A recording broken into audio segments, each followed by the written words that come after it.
I want to clear all my debt before getting married. Sorry if that's selfish. It's not selfish at all. I just wish I'd known. I'm sorry you had to deal with that. I wish I knew. I was afraid you'd think less of me. Never. You're one of the strongest people I know. You say that now, but... But what? The amount, it's substantial. How much debt are we talking about? You don't have to tell me if you don't want to. Maybe you're worried I'll leave you once I know. Even if you have debt, and no matter the amount, I won't stop loving you. You say that now. I mean it. Nothing could change how I feel about you. Really? Really? Please tell me how much debt is left. I'm scared to tell you. Whatever it is, we can handle it together. About $120,000. What? $120,000? If that's what's left, how much was it originally? You're shocked, aren't you? Just trying to understand. Please, tell me everything. I feel so ashamed even saying this. Don't be. Just help me understand. Around $200,000. I know it seems like a lot for just living expenses in a scam. How did it get so high? Regular banks would only lend me about $10,000 at the time, so I had to borrow from places with much higher interest rates. I was young and didn't know better. You mean loan sharks? But I've never seen you get scary calls or anything. They're more subtle these days. They use proper-looking companies. What kind of companies?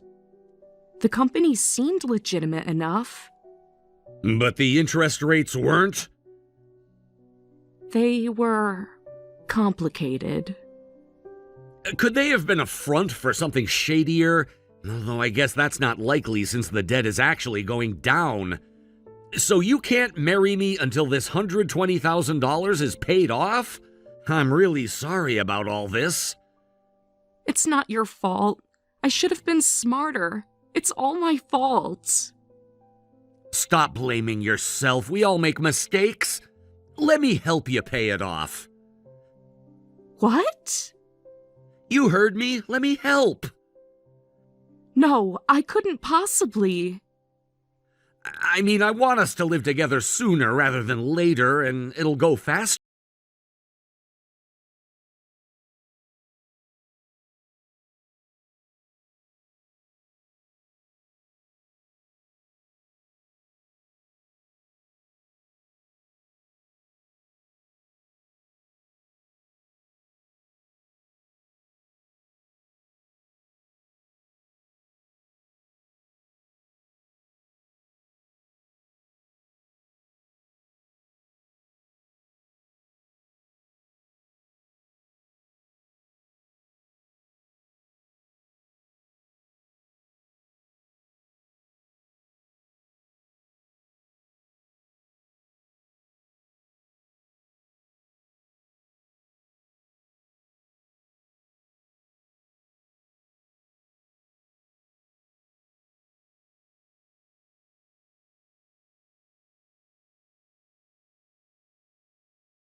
few days ago, I just couldn't go to work anymore.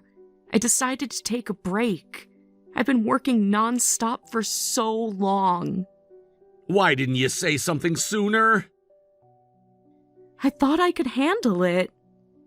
Amy, I told you, you don't have to handle everything alone. We are a team now, and I want you to tell me what's going on in your life, good or bad.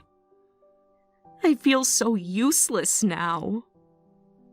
It's okay. Take all the time you need to rest. We'll worry about jobs later. Even with all the debt?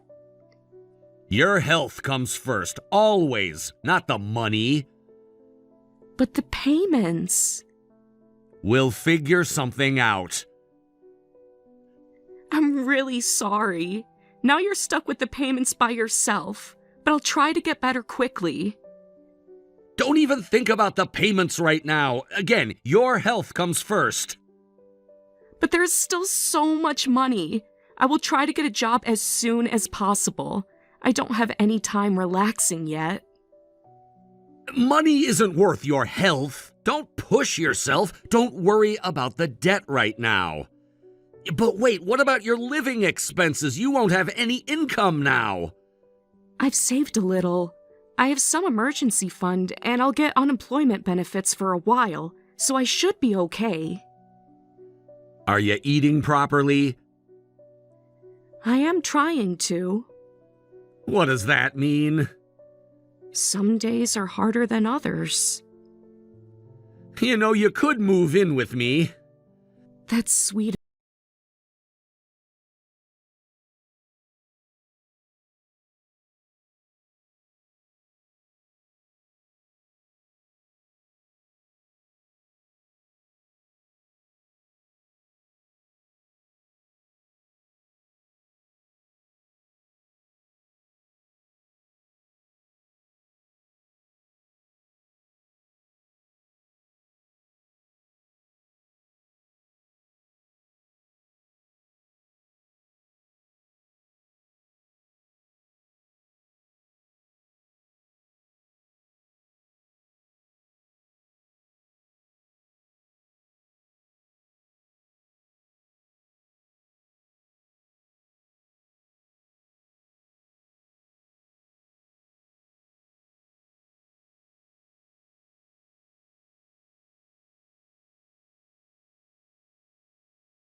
sorry. When? How?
I knew you'd reject my proposal today. I knew you only saw me as a cash cow. That's why I lied about depositing the remaining debt money.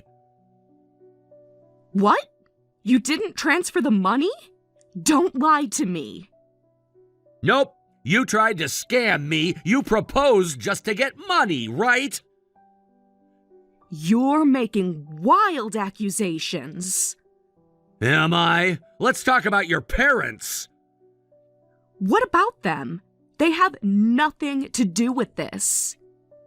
Yeah, the ones who died when you were in high school? Don't talk about my parents like that. You're crossing a line. Funny, because I saw them last week, very much alive. You're stalking me now? Investigating isn't stalking. You're the one committing fraud. How am I the scammer? I never once asked for money. No, you just manipulated me into offering it. Then why did you lie about proposing? I don't understand your thinking at all. You offered to help. I never forced you. I wanted to believe in you one last time. Even though I knew about the fraud, even though I knew about the other men, I thought maybe, just maybe, you'd choose me. You're delusional. You're an idiot. Yeah, I think so too. But I'm relieved to see what a terrible person you really are. Now I can move on completely and file a police report. You wouldn't dare. You got nothing. The police won't care about relationship dramas. Okay, do you want to bet? This isn't drama, it's straight up fraud. I've been preparing this for a month. Preparing? Should I tell you about the other victims? Wait, what are you saying? I'm preparing to send you to prison. Remember Mike's wife's cooking class? When she posted photos of us visiting on social media, one of her students recognized you. Sarah, remember her, the woman with glasses? Never heard of her. There are tons of Sarahs, and I don't know what you mean by victim. Let me refresh your memory. 3 years ago, you dated her brother? I don't know what you're talking about. I met with Sarah through Mike's wife and we compared notes. Here's something else. Dating multiple guys at once and taking over $100,000 from each of them. You're making things up. I don't know what you're talking about. Bank statements don't lie. You don't have to admit it. We have evidence. We've thoroughly investigated you. Your parents' death was a lie. The debt was a lie. The depression was a lie. And you never even had a job to quit. Plus, you currently have 2 other victims besides me. We've contacted them too, and we're all filing police reports together. Just so you know, fraud charges are serious. You can't prove anything. Want to see the evidence?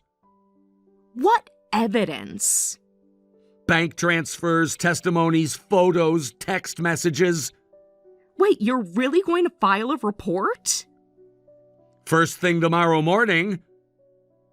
What are my chances of actual jail time? Starting to worry? This isn't funny, Josh. About 90%. Some other girls who did similar things have been caught. What you did falls under romance scamming. You're bluffing. I never scammed anybody. They all offered, so it's different than scamming. They all wanted to help me. But you were lying, and you had your perfect guy all along. I told him about the scam too, by the way. He was pretty shocked to learn the truth. What? You told him? You had no right. How could you? He deserved to know the truth. He's too good for you. I didn't want another victim like me and others. This can't be happening. Yeah, that's why he hasn't contacted you since yesterday. This is the worst. Oh my gosh. What am I supposed to do now? I was planning to marry him. He was finally my ideal guy. I can't believe you ruined my relationship.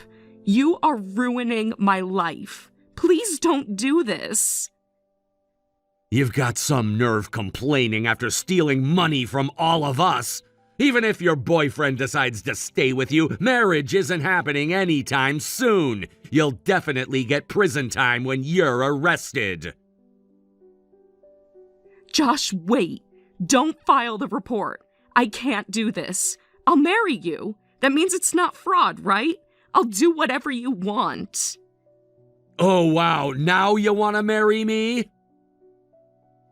I will marry you. I made a mistake. We can work it out. How much longer are you gonna mock us? Maybe we were just cash cows to you, but we genuinely worried about you and wanted to help. Playing with people's feelings is the lowest thing you can do. I promise I'll pay back everyone else's money too. So please don't file the report, please. That will ruin my life. I'll pay it all back. Just give me time. I can't believe anything you say anymore. You were never my girlfriend, just a scammer who had no problem deceiving people from the start. You don't deserve any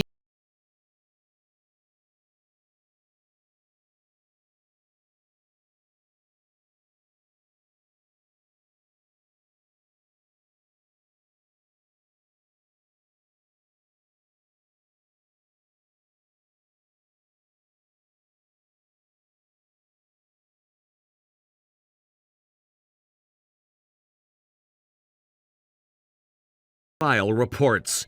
Amy was arrested and received prison time after her trial. I feel so foolish for not noticing anything during our 8 years together. Looking back, I had almost no dating experience, so I must have been an easy target. When I realized how easily I'd been deceived, my mind went completely blank, and even now, remembering that time is painful. However, after filing the reports, all of us victims made a promise to live happier lives from now on. Maybe we're just licking each other's wounds, but I'm holding those words close to my heart as I try to move forward, one step at a time. Hello, Camilla.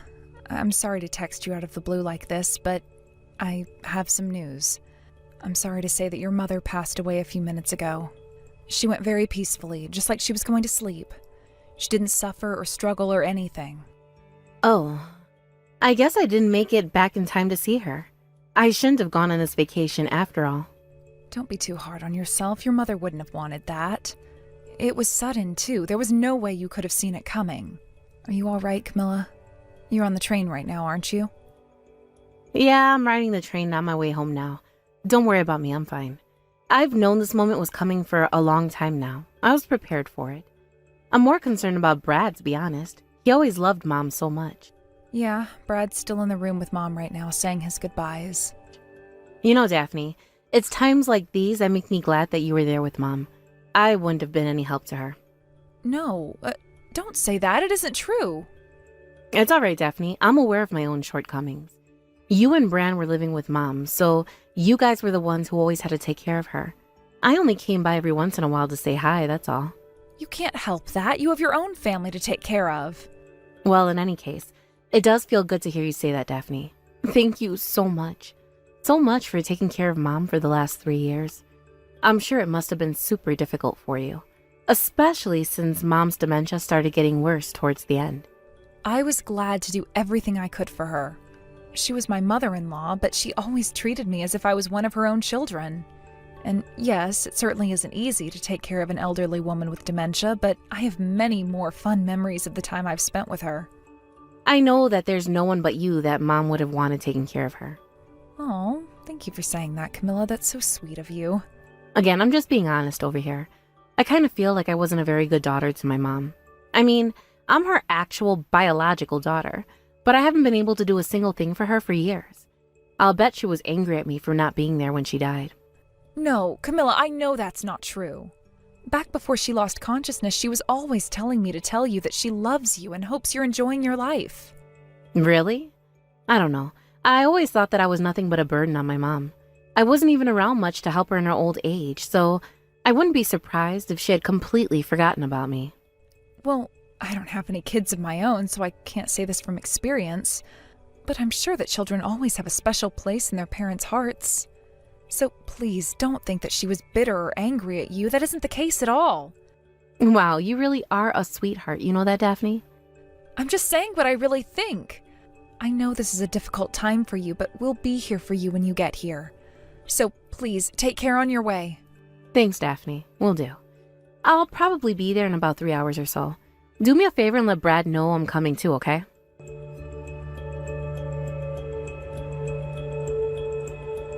Hey, Daphne? Wow, I guess you finished taking care of all Mom's stuff in the house, huh? You work fast. This place is immaculate. I've never seen it so clean. Thanks, Camilla. Oh, wait, are you at the house right now? I didn't know you were coming over. Yep, I'm here. Oh, okay. Well, make yourself at home. Sorry, Brad and I are out at the moment. If we'd known you were coming, we might have changed our plans. We're kind of tied up at the moment, so we won't be back for quite a while. Yeah, I know. That's exactly why I came over right now.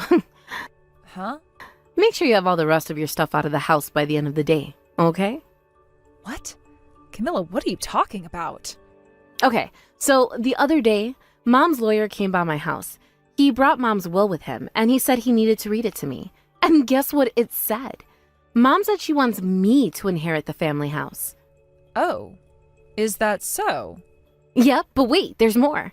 She also said that she's not leaving Brad anything. Not one single cent. Not 1 square inch of property. Nothing. But that doesn't make any sense. I don't understand. Brad and his mom always had an incredibly close relationship. What's the matter, Daphne? Are you crushed to hear that Mom didn't leave anything behind for you? What, is that the reason you took care of her for all these years? You just wanted your piece of the pie when she died? No, that's not true at all. I was never going after her money. It just doesn't make sense. She didn't leave anything to Brad? Nothing at all? I find that incredibly hard to believe. Yeah, well, I am the oldest child in the family. I guess she must have just loved me more than him. I mean, I didn't do anything to help her out after she got too old to live by herself. And she still left me with everything. She must have really adored me. Well, I suppose if that's what your mother wanted, then I'll respect her wishes. We'll move out of the house. However, could you give us a bit more time? I mean, you want us out today? That's not logically feasible. We'll need to find a new place to live, somewhere to store everything until we can move in. It's going to take us some time to take care of all that. Oh, you don't have to worry about that. I already did you the favor of throwing all your stuff out into the front yard. You what? So, yeah. You should probably get back here and pick it all up as quickly as possible. It's garbage pickup day tomorrow. They might think it's garbage and take it all down to the dump. Camilla, why are you doing all of this? You've never been like this before. I didn't think you were the type of person who would throw out all of our belongings like that. Oh my God, you really are clueless, aren't you? I was only being nice to you because you were looking after my mom for me. That, and I was kind of concerned whether or not Mom was going to leave me any inheritance. If she left everything to Brad like I expected she would, I was going to go to you and beg you to share it with me. I've been rehearsing exactly what I would say, and I even figured out how to make myself cry. On demand. It's kind of too bad that I won't get to show off my acting skills now. But seriously, you didn't notice? Don't you think I was being just a little too nice to you? You're such a moron. I can't believe it. You've been planning this all along? How could you? You betrayed both me and my husband's trust. Yeah, go ahead. Call me what you want. Get it all out of your system. Nothing's gonna change the fact that I'm getting everything, and you're getting nothing. And to think I was concerned about how you would handle your mother passing. You don't need to be concerned about me anymore. I'm gonna be rich. All you need to do is get back here and clear all your junk off of my property by the end of the day. Got it? Me and my husband are so excited about settling into our new house.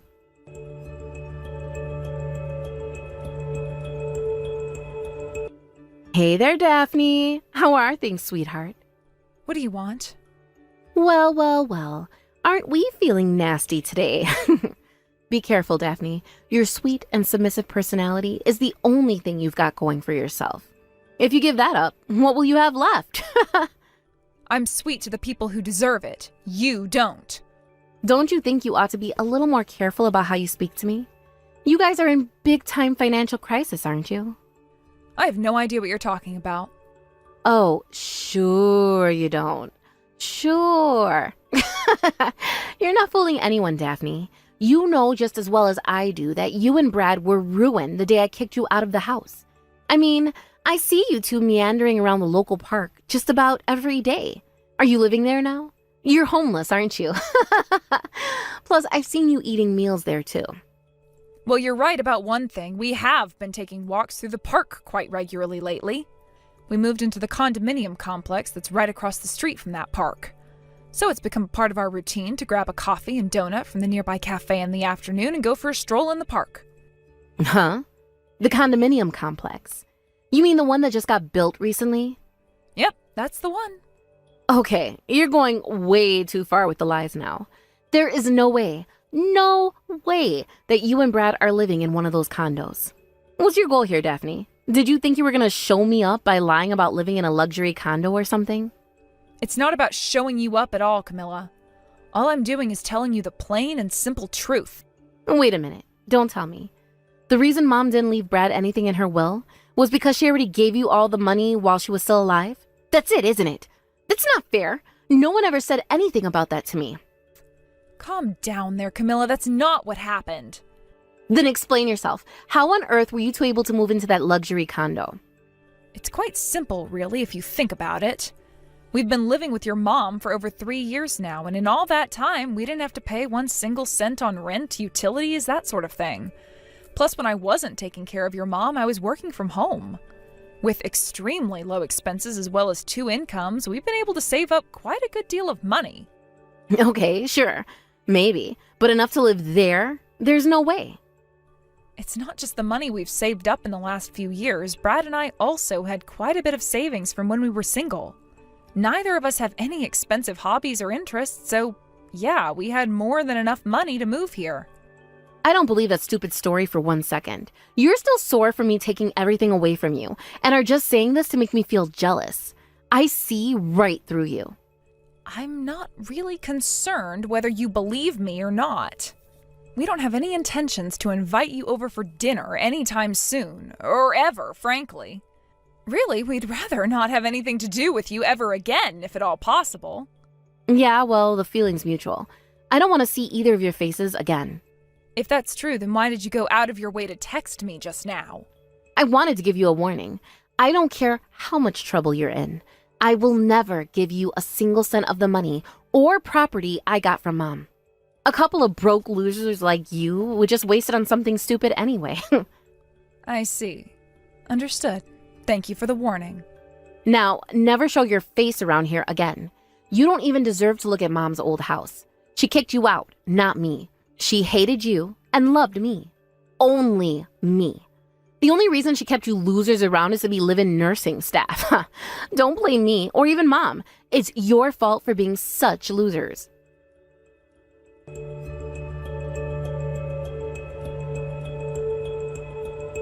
Daphne, are you there? Where's Brad? Is he with you right now? No. He's out of town on work. He won't be back until tomorrow at the earliest. Ugh.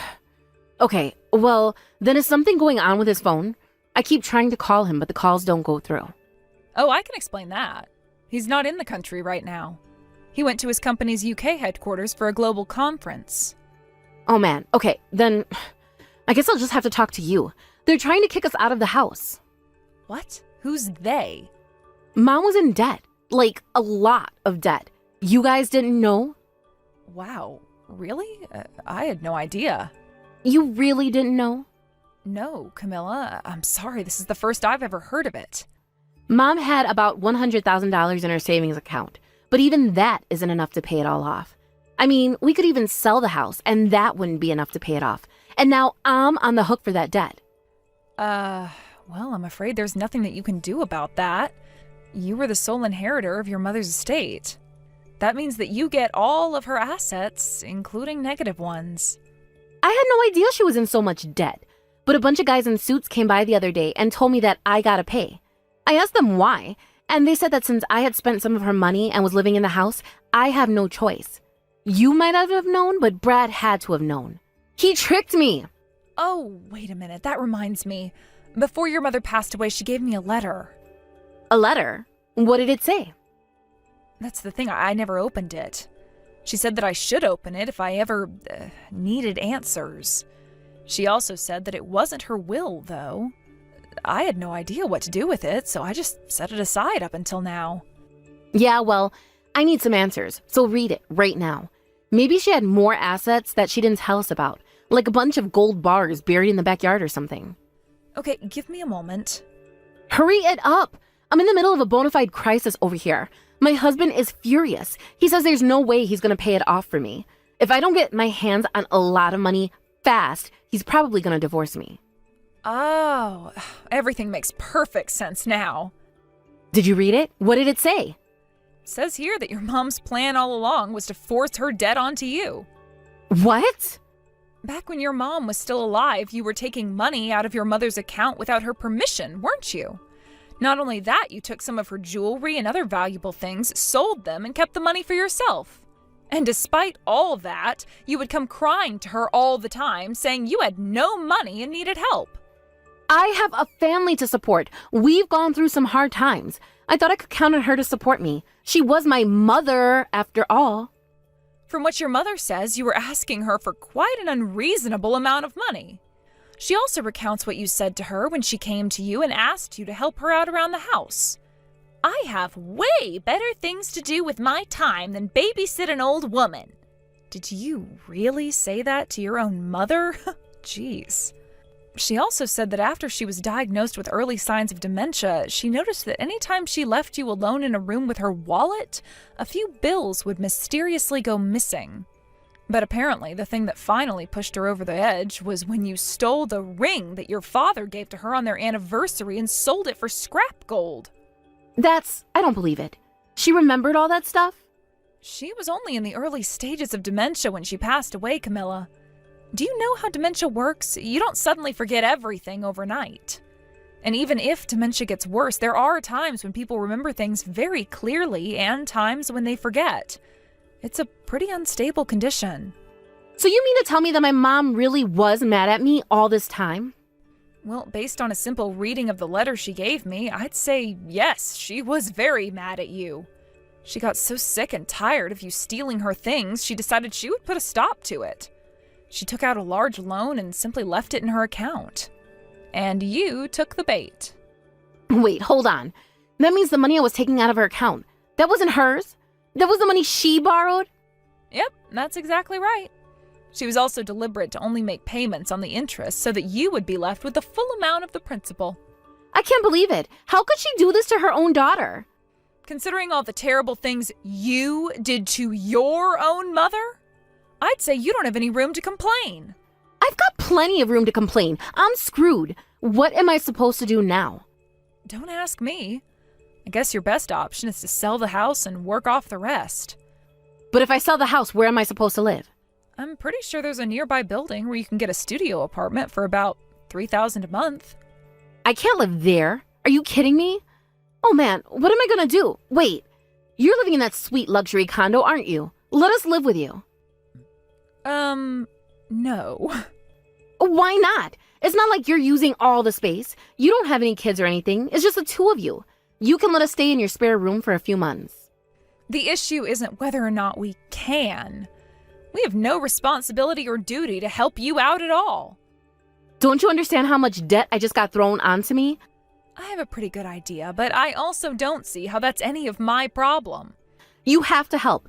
I'm your sister-in-law. Brad's my younger brother. I distinctly remember you saying that you didn't want to see either of our faces ever again. I'm sorry. I'm really, really sorry. I'm sorry for kicking you out of the house. I'm sorry for rubbing it in about you guys not getting any inheritance. I'm sorry for everything. I don't need or want an apology from you.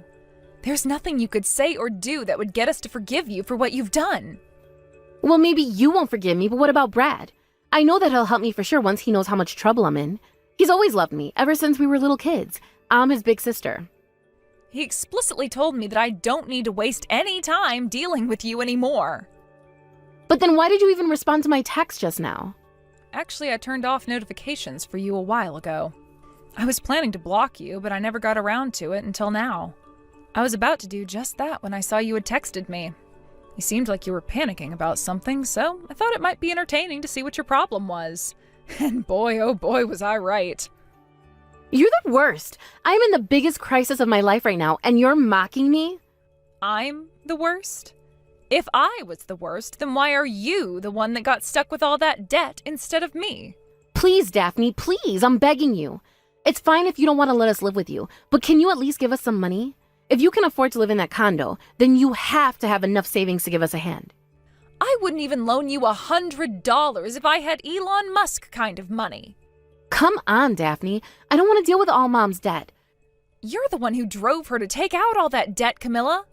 Not to mention your mother never even used any of the money she borrowed for herself. That was all you. You spent the money and now you can pay it back. I already told you I can't. Why won't you help me out? I'm practically on my knees begging you. After everything you've done and said to us, do you really expect I'd roll over so easily and help you out? I already apologized to you for all that stuff. You want me to apologize again? Fine. Sorry. There. I said it again. How about now? I'm sorry, Camilla, but even if I wanted to help you out, I can't. We don't have any money to give you. You're lying. You bought that condo, didn't you? Then you have to have some money. Oh, don't get me wrong. We do have money. We just don't have any money to give to a low-down, conniving, lying, deceitful woman like you. Seriously, you've got some gall, Camilla. You told us that you never wanted to see us again, but now you're coming around and begging for handouts? Have some dignity. It's not like I want to have to beg you for money. It's all my mom's fault for sticking me with this massive debt. She deceived me. I'm the victim. Sure, you may have been deceived, but don't think for a second that you're the victim here. If you're a victim at all, you're only a victim of your own misdeeds. Don't be mad at me, be mad at yourself.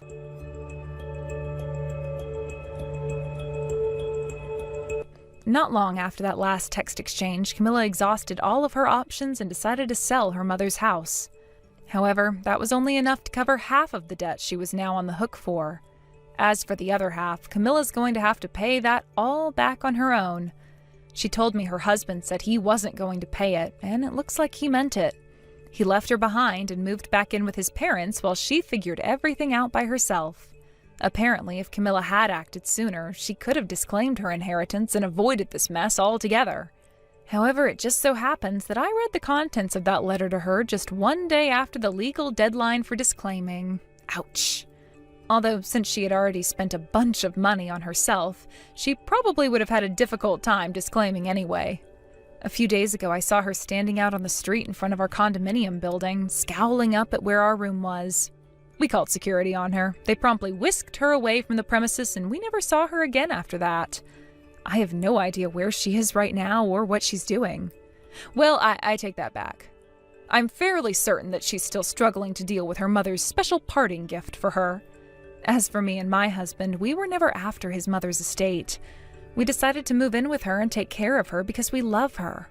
Not to mention we legitimately enjoyed spending time with her. To be honest, though, his mom did give both of us some very nice watches while she was still alive. And when I say very nice, I mean very nice. Neither of us were very knowledgeable about watches, but we looked them up sometime after his mother passed. When we saw how much they were selling for, we were blown away with how expensive they were. Also, since they were made in a limited production run, their value is only expected to increase in the future. I suppose you could say these watches were the inheritance that my mother-in-law left for us. But they're not the only things she left behind. No, far more valuable than the precious metals and gems in these watches are all the memories of the time we shared together. My mother-in-law was always a kind and gentle person to me, so I was a bit surprised to find out about the intricately planned revenge she came up with for Camilla.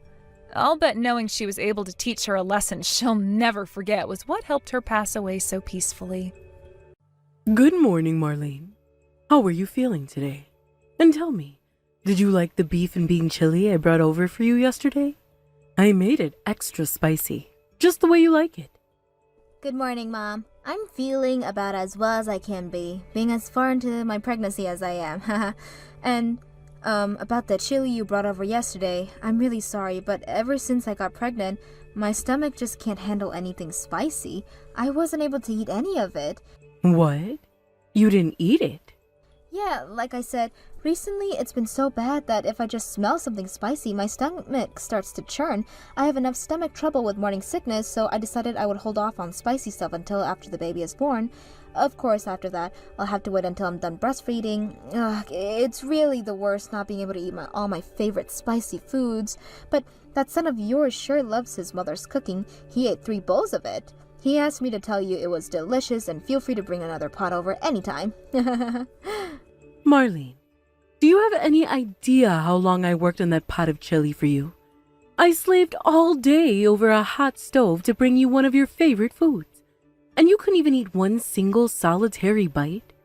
I've been pregnant multiple times before. I've never had that sort of reaction to spicy food. Did I do something to offend you, Marlene? Is that why you refuse to eat my chili? No, Mom, that's not it at all. I really wanted to have some. I love your chili. It's just, well, apparently this baby doesn't want me eating anything spicy, so I'll just have to bear with it for a while. I even made a special trip out to the store to get the brand of chili powder that you liked. I had other chili powder on hand. I got in the car and drove all the way into town, specifically to make you happy. And I'm really grateful for that. Really, I am. And like I said, Tom loved the chili, and I know it must have been fantastic. I must have gotten the recipe wrong. I'll bet the truth is you did eat the chili and hated it, and you're just making the story up about giving up spicy foods to protect my feelings. Oh heavens, no, please don't think of that of me. I tell you what, would you like to talk to Tom personally? He'll be able to confirm both the facts that I've been giving up on spicy foods and that your chili was delicious. I'm sorry to have troubled you. I tried my best to please you, but I guess it just wasn't good enough. Oh, no, Mom, I'm so sorry. I never wanted to make you feel this way. I feel awful. Don't be, it's my fault. I may have made the chili especially for you, gone out to the store especially for you, and spent all day getting all the spices in exactly right amounts for you. But I failed. Forgive me, dear. I'll never darken your doorstep with my sloppy cooking ever again. Mom, I'm so sorry. Tell you what, after the baby is born, I can give them a bottle for a while, and that way I won't have to worry about the spiciness coming through you in my breast milk. So you can whip up a big pot of your delicious chili, and we can have a big chili party at our house. We can invite all the rest of the family if you'd like. Wouldn't that be fun? I don't think you'll have time to be organizing any parties for some time, dear. Remember, you're going to be the mother of a newborn baby. Ah, right. I suppose I might have had a bit of a hard time taking care of the party and the baby. Well, in that case, I'll have you make me a pot of chili again once things have settled down around here, okay? All right, fine. Speaking of which, you're due to give birth before too long, aren't you? If I recall correctly, you should be about 2 weeks out, yes? Yep, that's right. I'm a combination of really nervous, really excited, and really ready to get this baby out of my belly. And, well, I guess it's also a little scary to give birth, but I know the clinic I'm going to is one of the best around. It's the one that Monica told me about. My daughter, Monica? Yeah, she told me that all her friends in the area put that clinic as their first choice when they said to give birth. That girl is such a sweetheart, isn't she? Totally. And she's also absolutely brilliant. I learned so much about pregnancy and giving birth from just talking to her. You know, Monica is going through infertility treatment. Oh, no. I had no idea. She never mentioned that to me. I see. Well, she's been going to a therapist for about a year now. And even in such a situation as that, she's still going out of her way to tell you about all those things. It must be so dreadfully painful for her. Let me make one thing very clear to you, Marlene. I had better not catch wind of you bragging to Monica about having a baby before her. Do you understand me? Bragging? Mom, what makes you think I would ever do such a nasty thing to Monica? But thank you for giving me a heads up about her condition. I'll have to be careful not to say anything insensitive to her. Yes, see to it that you do. She may seem like a bright and cheerful girl, but she's got an awful lot on her mind right now. Not to mention, she and her husband have been married for much longer than you two have. This has to be an awful lot of pressure on her. I'll bet her husband's parents are just as anxious to have grandchildren as I am. I've always thought that Monica would be the first one to have a baby. I can't say that I'm not a little bit disappointed. I'm sorry. I didn't mean to hurt anyone. It just, happened. Oh, goodness gracious, there I go again. Well, there's nothing for you to worry about, dear. It's not your fault at all. I'm terribly sorry about the chili. I'll bring you a pot of some chicken noodle soup next time. And don't worry, I won't put anything spicy in it, not even pepper. Thanks so much, Mom. You're a great cook, so I would be excited for anything you want to make for me. Now, you may be pregnant, but there's no excuse to lay around all day stuffing your face, you hear me? You need to make sure you get your exercise. I read in a magazine the other day that doing jumping jacks can be good for blood flow to the baby. Jumping jacks? Sorry, Mom, but with my belly as massive as it is right now, I don't think I'll be able to handle those. Not to worry, dear. I read it in a magazine. It has to be good advice. Be sure to give it a try, and sooner rather than later. Your baby is counting on you.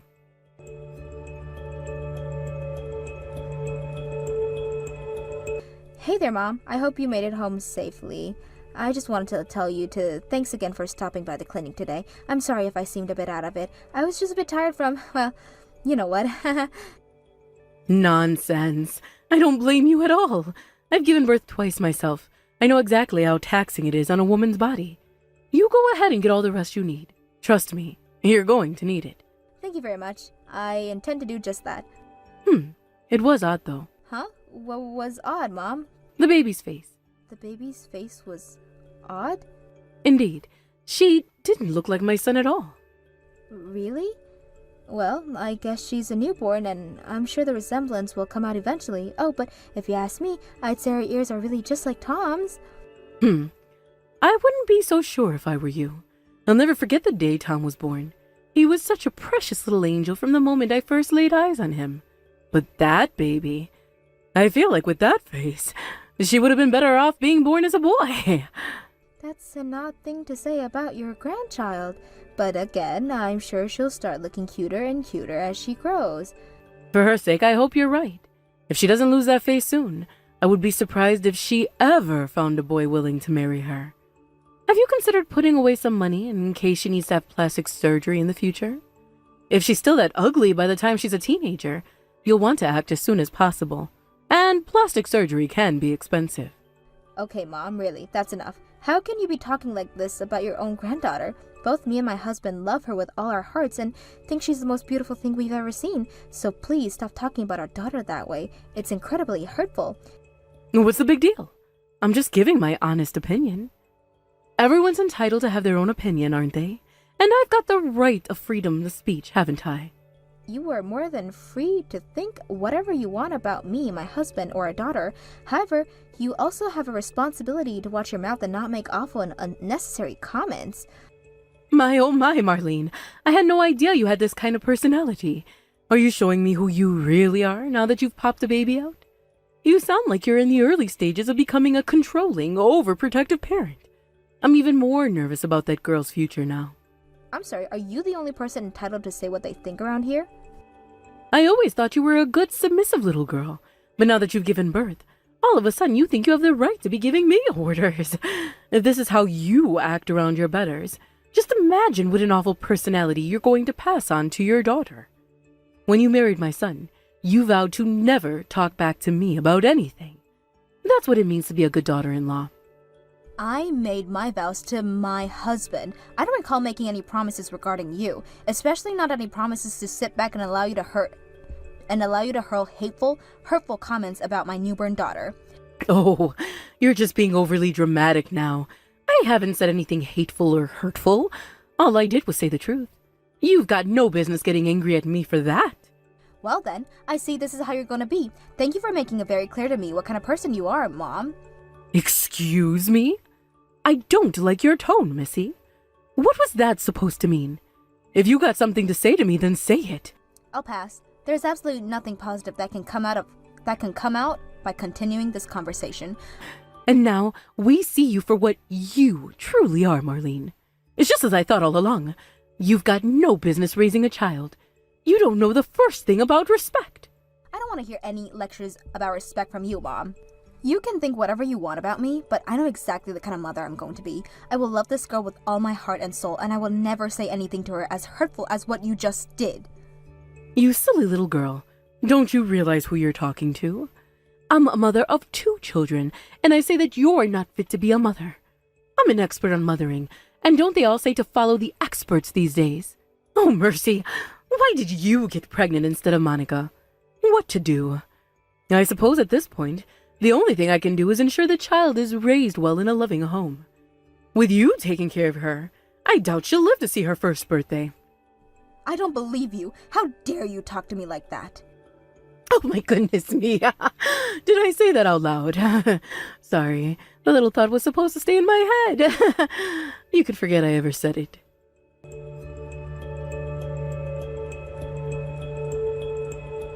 Well, Marlene, I know you've probably been worrying a lot about whether you'll be a decent mother for this child for the last few days. But good news, you won't need to worry about this child any longer. Better luck next time.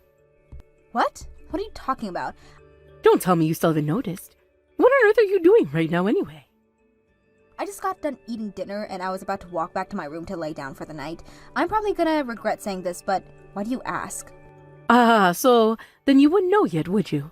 I was just confirming something, that's all. You see, I've taken the liberty of removing your child from your custody. What? As I told you, I'll see to it that this child is raised by a loving and capable mother. My daughter, Monica. So your work is done here. If you'd like another shot at raising a child, you'll just have to have another. Wait, This isn't making any sense. You removed my daughter from my custody? But my baby is right here with me. She hasn't left my side all day. Whose baby did you take? Huh? But that's impossible. I have your baby right here. No, Mom, I'm looking at my baby right now. No, but this baby was in your room at the clinic. No, Mom. I moved into a different room today, so that baby isn't mine. I don't even know whose baby that is. You kidnapped a complete stranger's baby.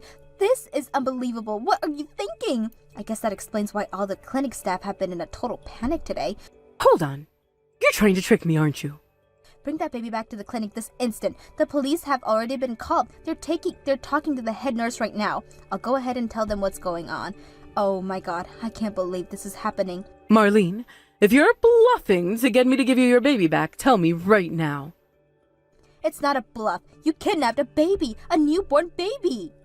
I can't imagine what that poor mother and her family must be going through right now. Please, Mom, I'm begging you, bring that baby right back now. You can't fool me. There's no way there are two babies in that clinic as ugly as yours. I'm not going to fall for your stupid little trick. I'm going straight to Monica's house. You will never see this baby ever again.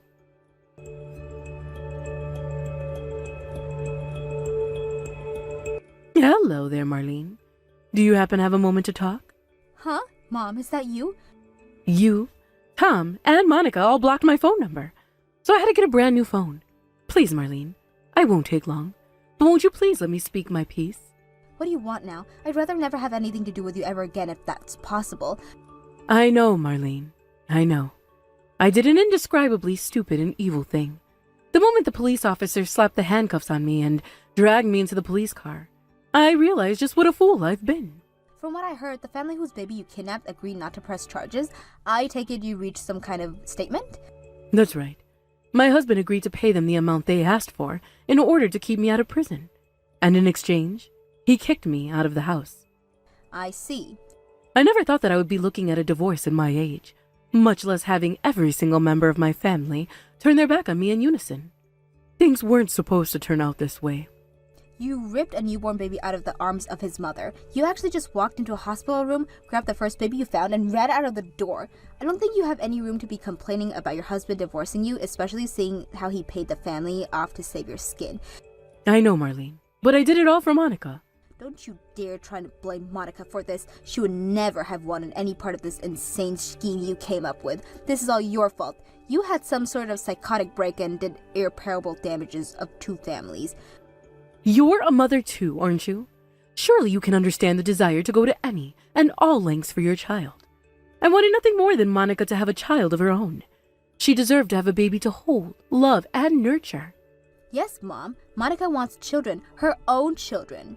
She's been working so hard for over a year now, precisely in order to have her own children. And what you did was a massive slap in the face for her and everything that she's been through. I know. Monica already told me that. She told me that I'm the worst mother in the world and that she hates me, and that she's disowning me as her mother. Yeah, I'll bet she did. Marlene, what should I do now? None of them will listen to me. I've tried apologizing to my husband and my two children, but they won't forgive me. They won't even listen to a word I say. That's completely understandable given the terrible things you did. But anyways, why do you think contacting me would go any differently? I'm just as angry at you as any of them are. I thought the fact that I blocked your phone number would be enough for you to take the hint. It's just, I feel like in all of this I've hurt you the most. I felt so terrible.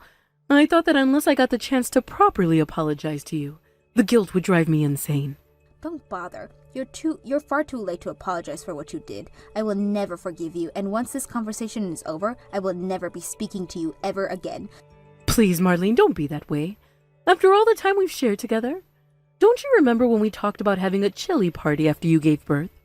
I was only being nice to you because you were my mother-in-law. Did you really think I didn't notice what a passive-aggressive jerk you were being to me even before I gave birth?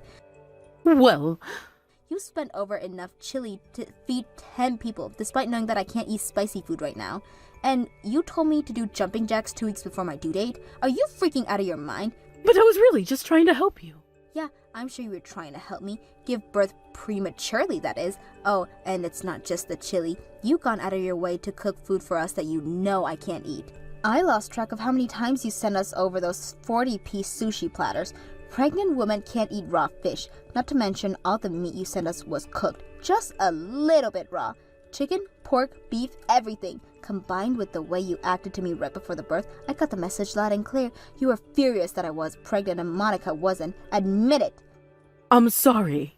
It's just, whenever I saw your stomach getting bigger, I thought about how difficult things were for Monica, and I just snapped.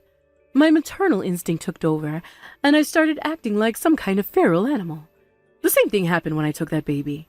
But now that you're a mother too, you understand, don't you? You'd be willing to do anything for your child. I mean, yeah, I'd be willing to do anything for my daughter, but unlike you, for me, the word anything doesn't include literal crimes.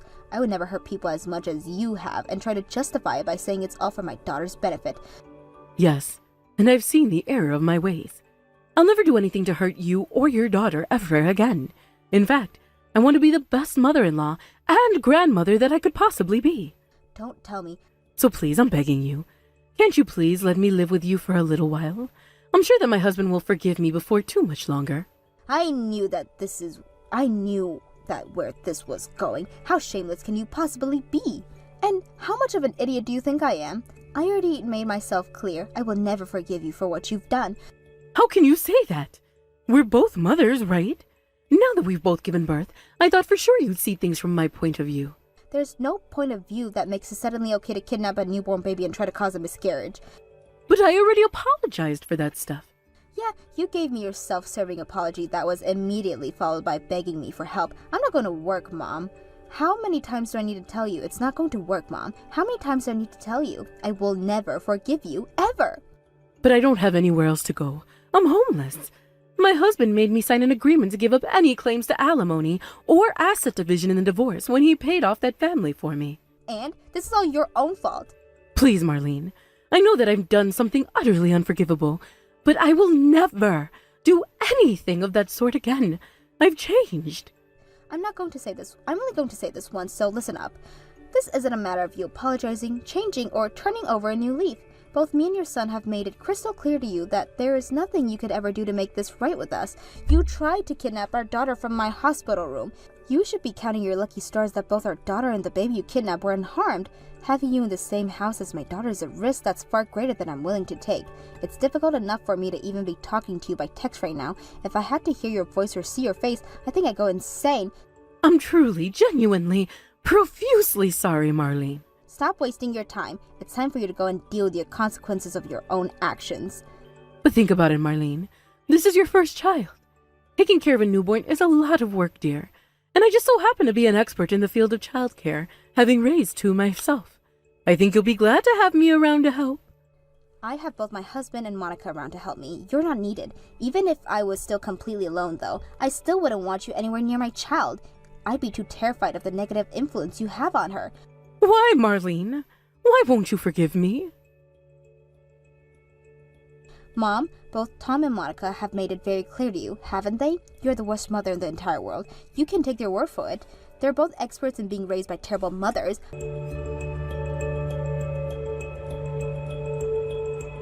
My in-laws got divorced not too long after that. My mother-in-law tried to fight it, but since there was no way she could come up with the money to pay off of the other family herself, it was either get divorced or go to the jail for a very long time, and she chose the former.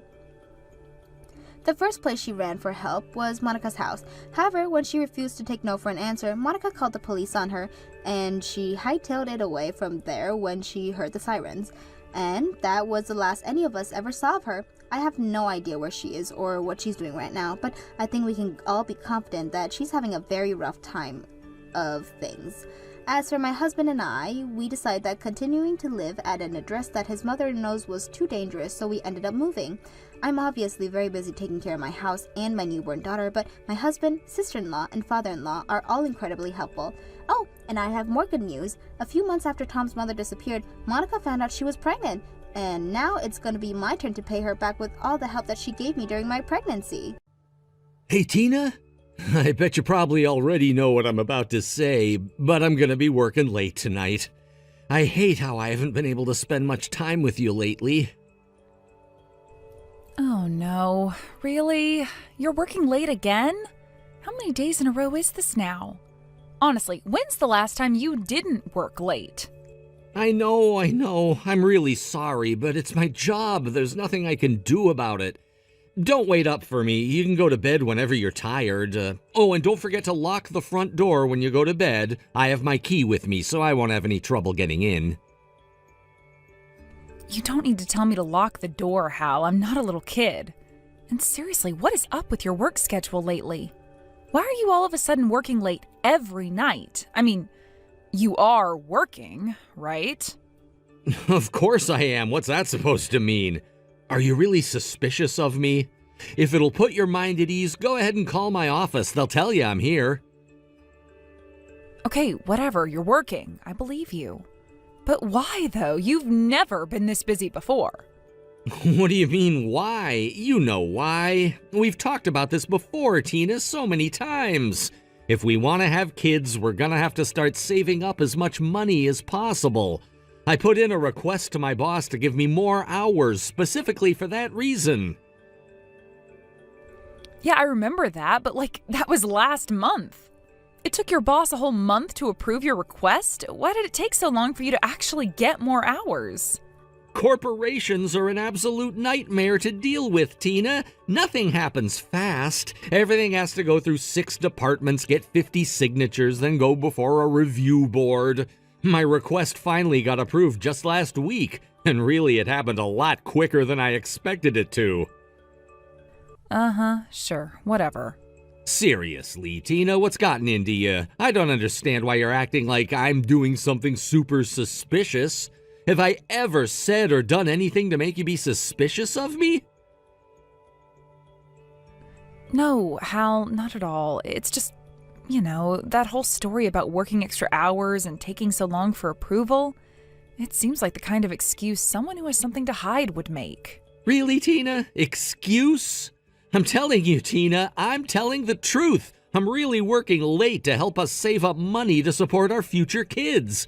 Look, I understand. It must be lonely for you in the house by yourself without me around, but I haven't done anything to deserve you interrogating me like this. Is that what you think? Well, if that's what you need to tell yourself, then whatever. Boy, did I ever luck out or what, marrying a guy who's married to his work. I hope you and your desk have a wonderful time together again tonight. You think I'm working late because I like being away from you? I thought I made it clear that I'm doing this to support our family. And don't forget that you were the one who suggested this in the first place. So you'll have to forgive me if I'm a bit annoyed when you act like this over something you wanted me to do. Oh, isn't that just wonderful? Now you're pretending like I'm the bad guy here. You're saying it's my fault that you're practically living at your office? It's like you're going out of your way to behave more and more suspiciously. For crying out loud, Tina. What? I'm just calling it like I see it. The goal is to save up enough money to support our kids, right? There are 1,000,001 ways to do that without working late so often. Just asking for a raise. Did you ever think about that? No, you jumped straight into working until late at night every frickin' day of the week, so excuse me for thinking that's a little bit suspicious. You think I can just get a raise at the snap of my fingers? It took me a month to get them to let me work more hours at my same pay rate. What makes you think they'd be so quick to just give me more money? This is plain and simple the fastest and easiest way to make more money, just working more. Now, I know that the very big downside to that is that we're going to be apart more often, and that could possibly make you lonely, but still. But still what, Hal? What are you going to tell me next, huh? Just bear with the crippling loneliness of not having my own husband by my side from Monday to Friday? Don't start with that. You know that's not what I mean. I'm just trying to say that it's not such a kind and gentle world out here. We're gonna have to make some compromises to get the things we want. We're gonna have to compromise? I'm the only one who's been compromising. I'm trying to support you as best I can, Tina. And even with my busy schedule, you still have my full attention on weekends and holidays. I'm gonna keep working hard in order to provide a good future for you and our kids, okay? So please, can't you trust me? All right. If that's what you really want, then okay. I'll trust you. Thanks, Tina. I know how difficult the past few weeks have been on you, and I swear I'm gonna work as hard as I possibly can for both you and all our future kids. I can't wait to see you holding our babies in your arms. Just that mental image alone is enough to give me the energy I need to keep going. I know that if the two of us stick together, we'll be able to make it through anything.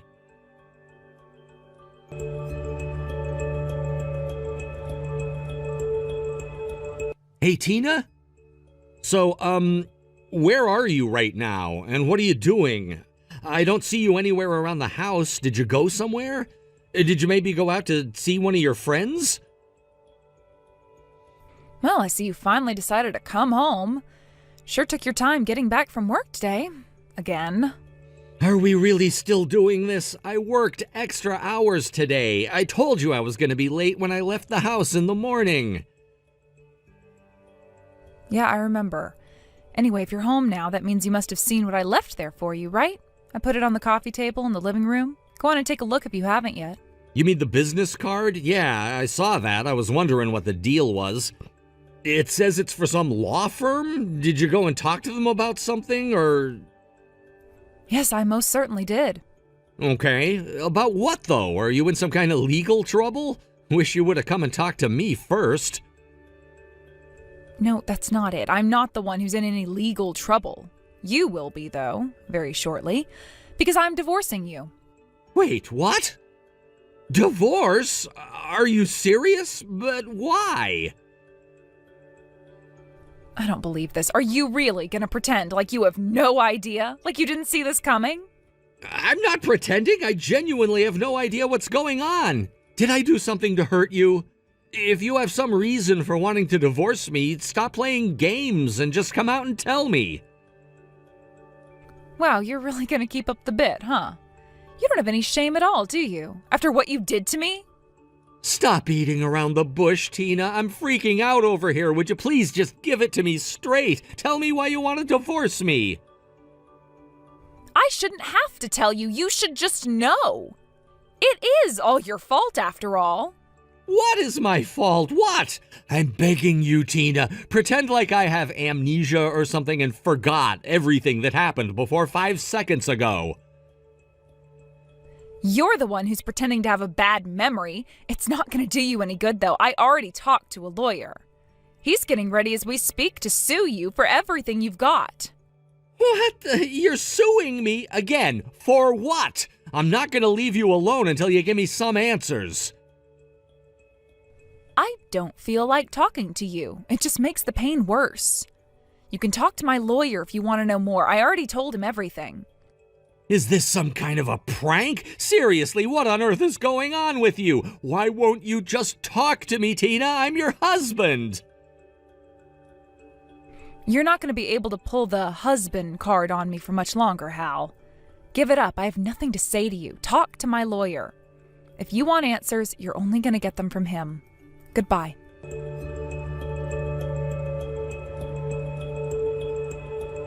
Well, Tina, I did what you told me. I talked to your lawyer. Good. So now you get it, right? This is all your fault. No, that's just the thing. I talked to your lawyer, but it didn't do any good. I still have no idea what's going on. I mean, I get that you want to divorce me, and if that's really the case, then there's not much I can do about it. But you were talking about suing me? That's the part I don't get. Oh, come on, really? I told my lawyer everything you need to know. If you know what's best for you, you'll offer to settle out of court before I really take you to the cleaners. Tina, your lawyer himself told me that I don't need to worry about your supposed lawsuit against me. I mean, he told me that he hasn't even officially agreed to take up your case for you. I think you're getting a little bit ahead of yourself. What? Hang on, you're just making all that up, right? There's no way he told you all of that. That's not what we talked about the other day. You told him that I'm cheating on you, didn't you? And that you want to divorce me and take all my stuff. Do I have all that right so far? Yeah, that's right. And what about it? What about it? There's no it at all here. You're wrong about everything. I never cheated on you, so you have no justification to divorce me or to sue me for anything. Don't give me that. I'm not a moron, Hal. All of a sudden, you start staying at work until super late at night. You gave me some story about asking your boss for more hours, but I already exposed that as being one big stupid lie. You didn't expose anything. I explained it to you so many times, you just never listened. I never once lied to you about anything. Seriously, do you have any evidence that I cheated on you? You want evidence? I've got plenty. 1, you suddenly started coming home late every night of the week. 2, you made up an obviously fake excuse for it. You're telling me I need more than that? Not just me, your lawyer was trying to tell you that. If you had enough evidence to prove your case, don't you think he'd agree to take you on as a client? All you had with him was a consultation. You didn't retain him. He told you that he would need hard evidence in order to make any legal moves, didn't he? You're just trying to confuse me, aren't you? You're doing a fine job of that by yourself. How many times do I have to tell you? The reason I requested extra hours at work was because you wanted me to make more money. And now that I've done exactly what you wanted, you're accusing me of cheating on you? That's messed up, Tina. Okay, sure, maybe I don't have any hard evidence for now, but I'll find some, just you wait. You cheated on me, and there is no way you can convince me otherwise. All right, fine, whatever, do what you want. Man, I never thought that I would get accused of having an affair because I was working hard to support my wife. Yeah, if this is what you're gonna be like, then I don't want to stay married to you either. Let's get divorced. Not so fast, you still owe me for your affair. I'm gonna get tons of evidence, so just you wait. Take your time. While you're doing that, though, I'll be making some legal maneuvers for myself, just so you know. What, you're gonna countersue me? For what, though? What have I ever done to you? I've been getting messages today from a ton of people, including your mom. They're all asking me the same question. Is it true you're having an affair? Let me guess, you told them I was cheating on you, right? Don't blame me for that. If you don't want me telling everyone you're a cheater, you shouldn't have cheated. You brought this on yourself. I'm not cheating on you. That makes what you did slander. You're gonna have to pay for that, so I hope you're prepared. You're such an idiot. You can't sue me for that. You're so pathetic. Your lies didn't work on me, so now you're trying to threaten me? I'm not threatening you, just giving you a heads up. I'm suing you, plain and simple.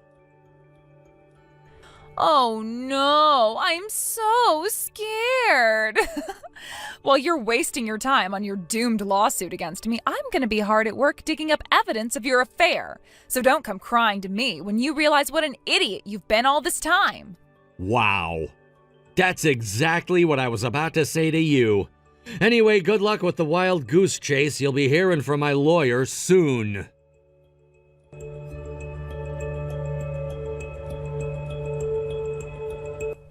Hey, Hal, I got a massive stack of papers in the mail today. It says they're from a lawyer who's representing you. Is this for real? Yep, it's real. You'll find all the details of my lawsuit in those files. Get a lawyer of your own if you need help going through them. I strongly recommend you settle, though.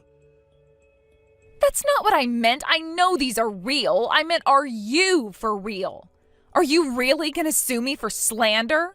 If I wasn't serious, I wouldn't have gone to all the trouble of retaining a lawyer for nothing. I'm trying to help you out here. You really, really should consider settling. Pay up for what you did, then we'll divorce and go our separate ways. That's what you want, isn't it? Screw you, Hal. You're the one who's cheating on me. Why should I have to give you anything? I'm the victim. I'm getting really tired of having to say this, but I have never cheated on you. That means you spread a baseless rumor about me that's done serious damage to my reputation. You are not the victim, I am. So I'm just supposed to take the fact that you cheated on me and just deal with it? Boy, isn't that justice for you? A cheating man gets everything, while the wife he betrayed gets screwed. Didn't you say you were going to work on digging up evidence I was cheating on you? How goes the search? Find anything yet? Well, no, not yet. But I will, mark my words. It's been a week already. How long is it going to take you to find what you're looking for? I even let you go through my phone and computer, and you came up empty with them, too. Yeah, because you erased all the evidence before handing them over. Did you really think I was going to fall for such a stupid trick as that? Okay, well, what about you then? Have you found any leads on your own? I know you've been making calls to my office. They told you that I was working overtime, like I said, right? They also gave you a detailed record of what time I've been leaving the office every night, so you know I never had any time to cheat on you. Unless you think I'm cheating on you in the car on my way home. The company probably falsified your records to protect you. What reason could they possibly have to do that? I mean, falsify official documents in order to help me cover up an affair? They'd have nothing to gain and everything to lose if they got caught. What's it gonna take for you to realize that you're wrong? I am not wrong. You are cheating on me. You've been abandoning me, your own wife, at home every night, leaving me lonely and miserable. The only possible explanation is that you're cheating on me. Or, bear with me here, maybe it's because you asked me to. That settles it. The truth is that you do know I wasn't cheating on you. I have no idea what you're talking about. Stop gaslighting me. Give it up already, Tina. I get it. You're in too deep. You feel like you have no choice but to push forward. That's not true. Tina, you're not stupid enough to believe the nonsense you're spewing right now. I can imagine how you feel. You've already told all your family and friends that I was cheating on you. Then you look for the evidence and oopsie doopsie, I wasn't cheating on you. That puts you in quite the predicament. Well, That's why you have to keep pretending that I was having an affair, because if I wasn't, then everyone in your life would be very, very unhappy with you. With me out of your life, you'd be left with absolutely no one who you'd be able to count on, and so you keep up the charade. It's just a coping mechanism. and so what if it is? All I need to do is find some evidence you were having an affair. Any evidence will do. If I can find that, then I can still claim that I at least was right to be suspicious. That's the problem, though. There isn't any evidence, because for the 15th million time, I wasn't having an affair. How are you planning to come up with evidence of an affair that never happened? I'll figure that out somehow. Worst case scenario, I can always just make something up myself. Seriously? Are you sure you want to go on the record and admit that to me? Yeah, sure, why not? I honestly wish I would have thought about doing that way sooner. It's crazy what you can do with AI these days. I can find some way to put a picture of you and some random girl together. If I do that, then I can save face with my family and friends and get a bunch of alimony from you. What's the matter, Hal? Finally realized that you can't win? You're such a loser.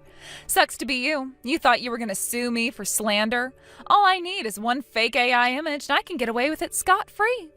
Well, Tina, I hate to be the bearer of bad news, but your flawless plan is never going to succeed.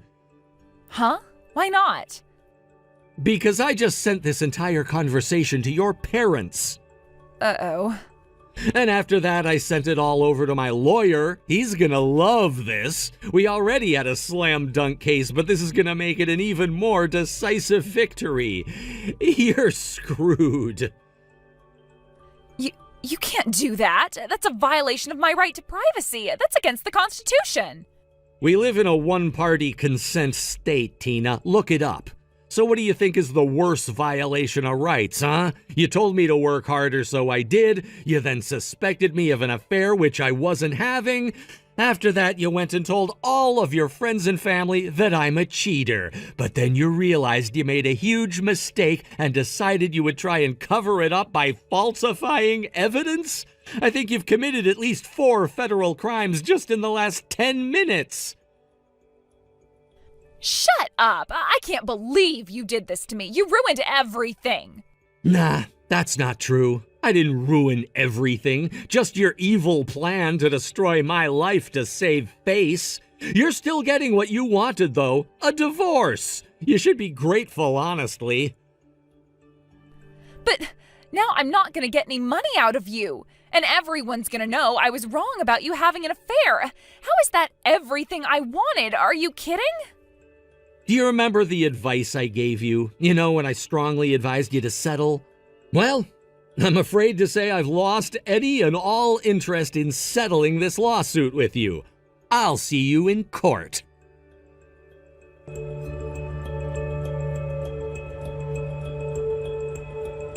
Not long after that, Tina's parents got the message about everything Tina had been up to, so they swooped in on her like a couple of hawks. They came over to our house with a stack of divorce papers they had their own lawyer draw up and forced her to sign them on the spot.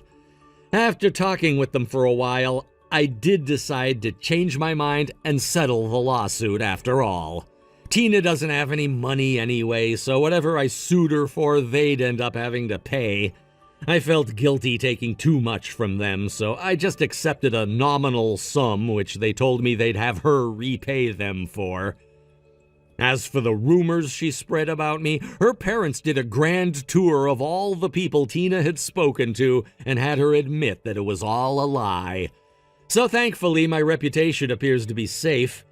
Tina, however, can't say the same about her own reputation.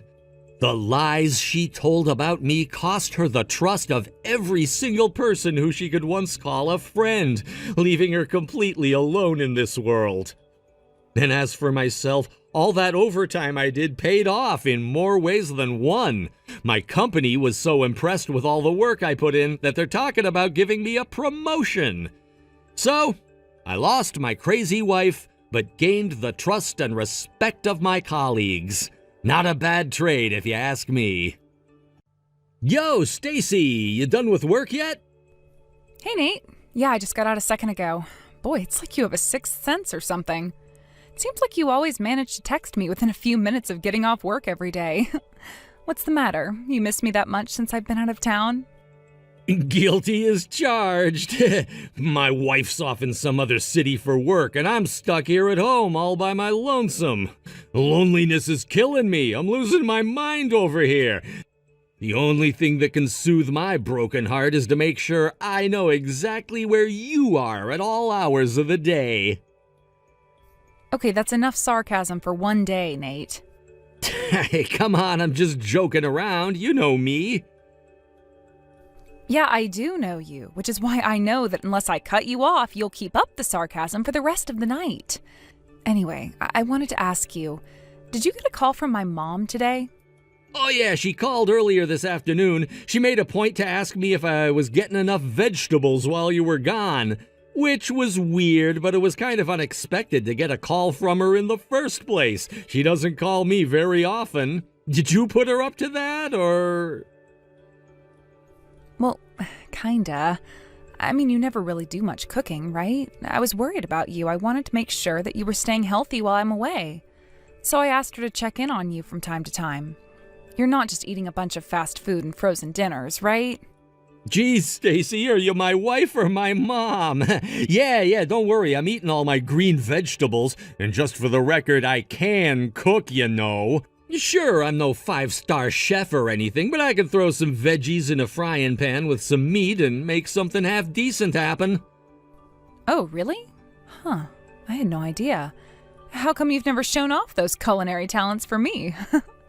I thought that would be obvious. You're just a way better cook than me. Why waste time and ingredients on my third-rate cooking when I can have a pro like you make my meals for me? Yeah, I guess if you put it like that, it kind of makes sense.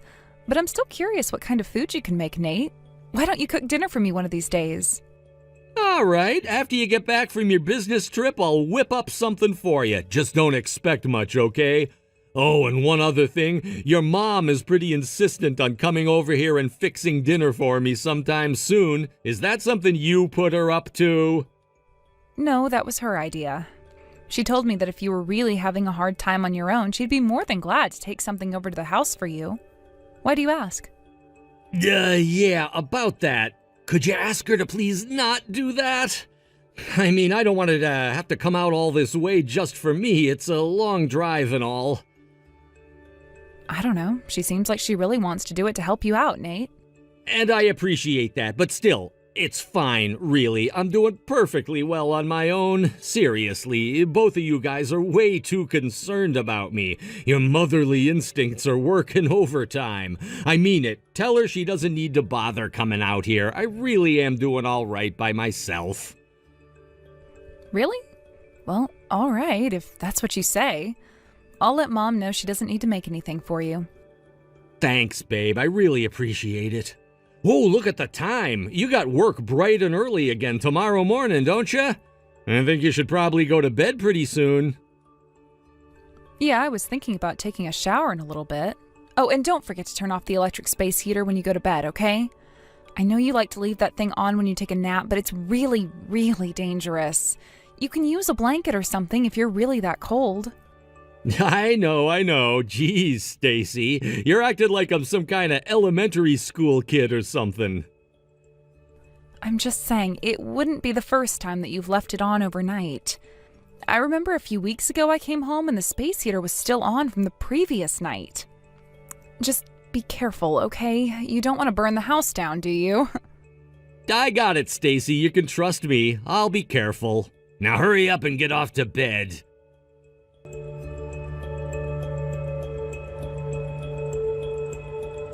Nate, where are you? Why aren't you answering your phone? I've been trying to call you forever. We're in the middle of a crisis here. Nate! Whoa, why are you blowing up my phone like this? I was trying to sleep, you know. Is that a crime? Whatever you want can wait until later, but since you've already woken me up, fine, I'll bite. What's got you so freaked out anyway? Are you being serious? Yeah?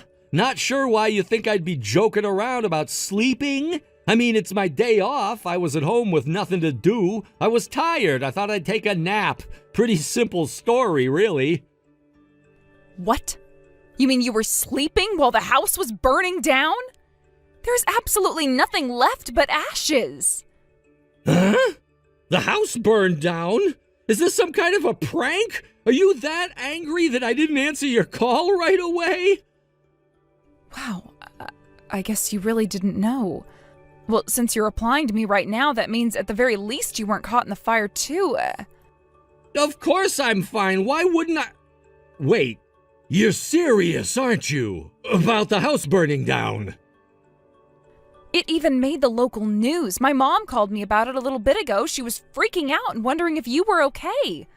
Well, that made me nervous too, obviously, so I got on the first plane back home. Fortunately, it looks like ours was the only house that burned down, and none of the neighbors' houses had any damage. I guess the only problem they'll have to deal with is a smoky smell in the rooms closest to our house. Holy, you weren't kidding. It is all over the news. I can't believe it. Our house was burned to the ground. There's nothing left. But what are you doing texting me at a time like this? Excuse me? I was trying to make sure you weren't dead, Nate. Yeah, well, now you know that I'm okay, so what's our next move? Our furniture, TV, appliances, they're all gone. And we're gonna have to talk to the landlord about this too. Did you call him? What are we supposed to do next? This has never happened to me before. Calm down, Nate. My mom and I have taken care of all the most pressing issues. I talked to the fire department. They said that the fire is officially put out and all the fire trucks are clearing out. I called the insurance company too, and that's about all we can do for now.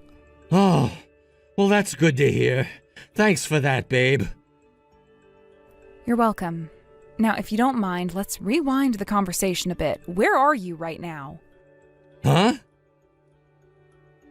Don't me. You told me that you were at home with nothing to do, so you took a nap. That was a lie, wasn't it? So, Nate, tell me, Where are you right now, and what are you doing? I meant to say I fell asleep at my desk. Sorry, I'm so tired and just woke up. I must have forgotten where I was. You said it was your day off today, Nate. Are you really going to tell me that you forgot you were at your office? Why are you lying to me? Wow, that's not what's important right now. Our house burned down, Stacy. What are we gonna do? All right, so that's the way you're going to be. Fine, we can set that aside for the moment. Now on to the next question. Oh, come on, more questions. Don't you think this is an inappropriate time to be grilling me like this? This next question is actually directly related to the fire, so I'd say it's a perfectly appropriate thing to ask. I was talking to one of the firefighters a little bit ago. He told me they were able to identify the source of the fire. Well, Nate, would you like to guess where the fires started? I don't know. Oh, I think I know where it started. I might have forgotten to turn off the space heater before I left the house. Am I gonna get arrested? Like, I have no idea how the laws around that sort of thing work. Is that arson? For crying out loud, Nate, I told you how many times to be careful with that space heater. Well, I don't know. I figured I'd be coming right back, so it wouldn't be a big deal. Well, guess what, Nate? It was a big deal. A really big deal. Okay, well, that explains a lot. Now get over here immediately. We have a lot of things to talk about. About what? Oh, you know, this and that. About the fire, about our stuff, about insurance, about where you were sleeping just now. You've got some explaining to do, Nate, so don't even think about trying to run and hide.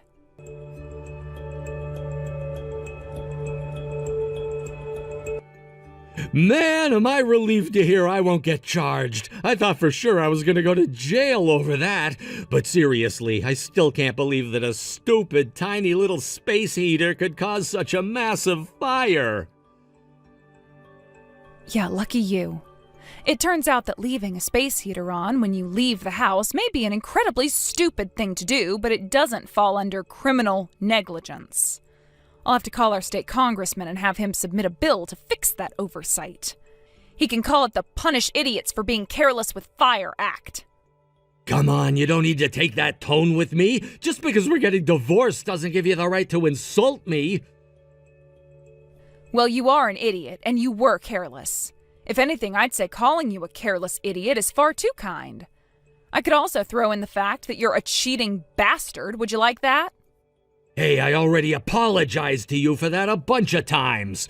I agreed to give you a clean and easy divorce, right? I even agreed on a big fat alimony check for you, so would you just get over it already? You're acting awfully lackadaisical about this. I mean, you were cheating on me, but are you really sure you'll be all right if we get divorced? Well, once I get rid of you, I can just get remarried to my girlfriend. So yeah, considering the circumstances, I'd say I don't have too much to be worried about. Oh, but if you were having second thoughts about getting divorced, I'd definitely be willing to have that conversation with you. Really, Nate? Do you really see any other resolution to this situation other than us getting divorced? No. You genuinely don't feel even an ounce of remorse, do you? You do realize that it's an absolute miracle that ours was the only house that was damaged, don't you? If the wind had been blowing in a slightly different direction that night, it could have ended much worse for me and you. Trust me, I know. I can't imagine how much money I'd have to pay if someone had gotten hurt in that fire. That's on top of the fact that I gotta buy all new furniture and everything. I would have never financially recovered from it. I wasn't talking about money, Nate, but whatever. Anyway, I'm taking the divorce papers to the courthouse, okay? Speak now or forever hold your peace. That's a pretty ironic phrase to use here. Yeah, go ahead and do it. I'm gonna be staying at my girlfriend's house for a while. What are you gonna do? I already brought my stuff over to my parents' house. I'll just stay here. Try not to burn down your girlfriend's house, too. Not that I care. Don't worry, I won't make that mistake ever again. Uh-huh. Oh, and by the way, the landlord wanted to talk to you. I'm pretty sure he'll be calling you sometime in the near future, so make sure you answer his call. Huh? What's he want? I thought we already dealt with all that stuff. He didn't tell me what it was about, so you'll just have to wait until he calls you to find out. Maybe he just wants to ask you some questions about the night the house burned down. It was your fault, after all. Duh, that's gonna be a super awkward conversation. Wait, you don't think he's gonna ask me to pay for repairs to the house, do you? I really would not like to have that conversation right now. It's not like you can avoid it. It's time for you to man up and take responsibility for your actions, Nate. All right, I'll talk to him, don't worry. Good. Now, not to be annoying, but I want to make perfectly sure. Once I bring these papers to the courthouse, you and I are through. Legally. You get that, right? Stacy, I know how divorce works. Yeah, I get it. We done here? If you don't mind, I got some unfinished business to attend to with my girlfriend.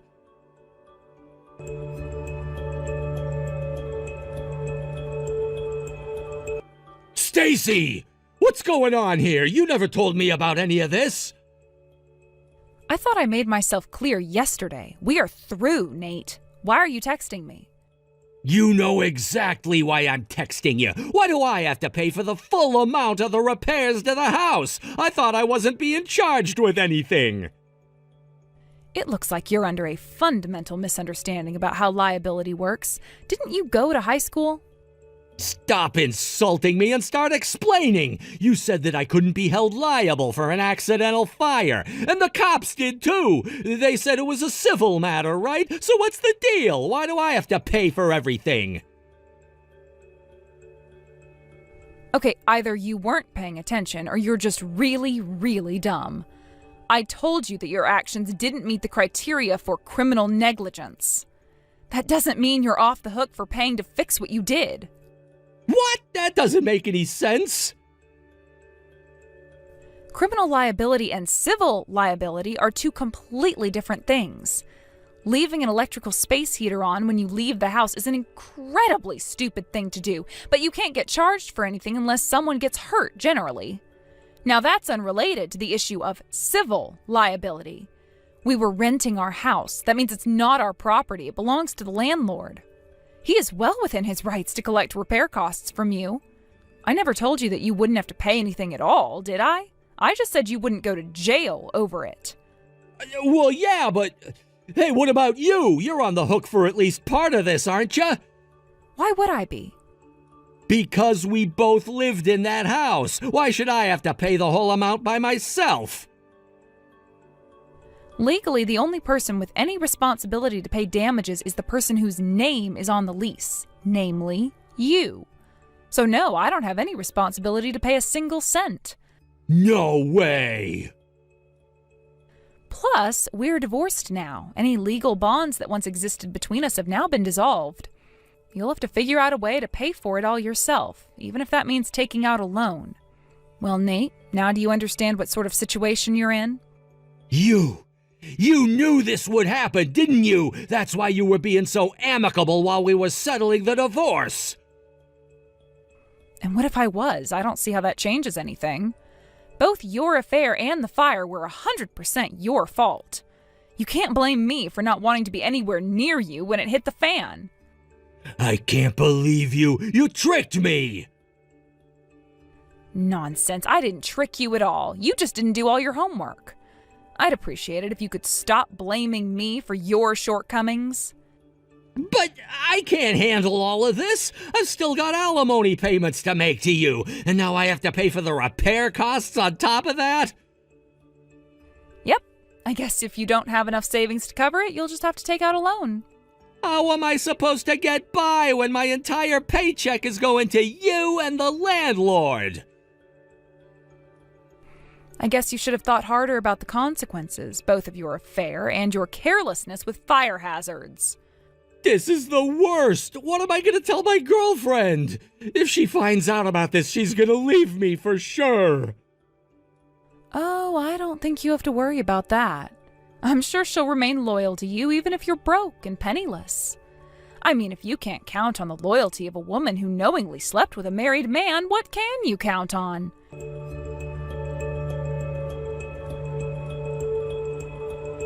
After that, Nate was stuck with both sizable monthly alimony payments to me and monthly payments to the landlord to pay for the damages he caused to the house. Like I said before, the house was a complete loss, so Nate not only has to pay for the construction of a brand new house, but he also has to pay for the cleanup of the fire. He should count his lucky stars that there was no serious damage to any of the houses nearby. He has enough repairs to pay for as it is. Obviously, after the divorce, Nate's finances were completely drained, leaving him with no option but to take out a massive loan to cover it all. As I expected, once his home-wrecking harlot girlfriend found out about Nate's debts, she kicked him to the curb in short order. I haven't heard from him since then, so I have no idea where he's living, what he's doing, or how he's managing to make ends meet. All I know is that with the amount of money he's on the hook for, he is not going to have a very easy time of things. Legally, none of what Nate did could be classified as a crime, either his affair or the fire he started. However, just because he can't be punished in criminal court doesn't mean that the people he wronged have to sit back and take it. And speaking of Nate's victims, our former landlord and I are still on perfectly good terms.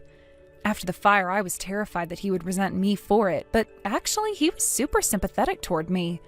One time I ran into him in the supermarket and he told me that I should consider myself lucky that Nate burned down the house. If not for that, I may never have found out about Nate's affair. So I may have lost a lot in the fire, but I also like to think I've learned one very, very valuable lesson. Never, ever trust a man who's so cold that he needs to sleep with a space heater. Hey, Rick! Sorry to bother you so late at night. I hope I'm not waking you up.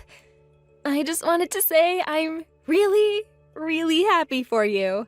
I'm so glad that you and Sally are finally gonna be able to have your wedding. I'm really looking forward to it. Wow, what's gotten into you, Grace? Sentimental text in the middle of the night? You haven't been drinking, have you? In case you forgot, I'm kinda pregnant. So, yeah, no, I'm not drinking, you dork. I was just talking with Mom a little bit ago. We were talking about a bunch of stuff, and eventually your wedding next week came up, so I don't know, I just felt like texting you and telling you how happy I was for you. That's all. Uh-huh. Well, thanks for taking the time to text me, Grace. It still feels a little bit weird, though, having our wedding after all this time. I mean, good grief, we've been married for 2 years already. We just kept putting the wedding off because of one thing or another. Yeah, and then there's the issue of Ryden. I'm sure it took some time to adjust to having you around. How old is he now? In the first or second grade? Yeah, he just started the first grade this year. It's insane. Man, when I first met him, he was still going to preschool. Kids, huh? They grow up so fast. Right? I was just thinking the same thing. I'll bet I'll understand how that feels once my baby is born. Yeah, I'll bet it'll be even stronger for you. After all, Ryden isn't actually my kid, biologically anyway. If I have these kinds of feelings about him having only known him for a few years, I'll bet being around the baby from the moment they're born makes their development feel even faster. Yeah, I'll have to be sure to treasure each and every moment. Oh, by the way, how are things going between you and Ryden? Is he excited for the wedding? Is he excited? My gosh, I don't even think excited is a strong enough word to describe how he's feeling. It's like he's gonna blast off to the moon any second now. I mean, Ryden's always been super clingy around Sally since I first came into the picture. Even back when we first got married, I could kind of tell that he had a weird mix of feelings about the whole thing. Like, it's not that he was against us getting married, just that he wasn't sure how to process it, I guess. So I'm surprised he seemed to be looking forward to the wedding so much. Huh. I always had the impression of Ryden being kind of a mischievous little boy. But you say he's a pretty hardcore mama's boy, huh? Well, you know, he is at a kind of an awkward phase in life. Going to school more hours per day, learning more difficult things, that kind of stuff. Plus, she's his only biological parent. I think he's equally as devoted to her as I am. Actually, I take that back. He might be even crazier about her than I am. That's kind of cute, actually. Well, I'm glad you think it's cute. Meanwhile, I have to fight with a 6-year-old boy every time I want to have some private time with my own wife. Okay, too much information, thank you. Anyway, I think it's really admirable the way you've stepped up and became a father figure for Raiden. My little brother's all grown up. I think it's high time you dropped a little when you're referring to me. But yeah, I knew exactly what I was getting into when I married Sally. I came into this marriage fully prepared to fill the role of father for him. I've thought of him as my son from day one, even though there's no blood between us. Stop. If you impress me any more than you already have, I might not be able to tease you as much. But yeah, from my point of view, it seems like Raiden has bonded really well with you over the last few years. I'm glad things are going so well for you. Well, it's not like there aren't challenges.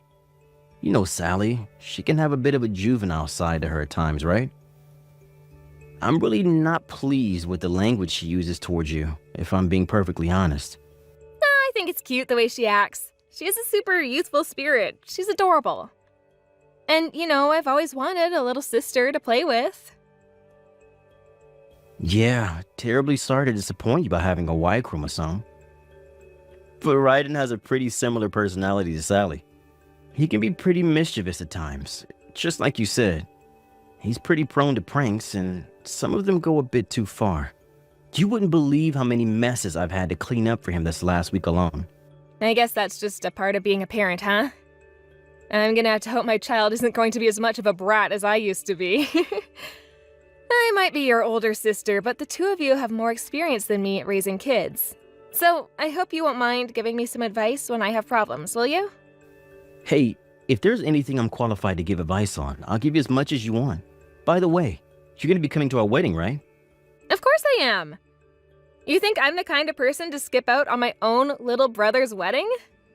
There you go with that little again. That's not what I mean.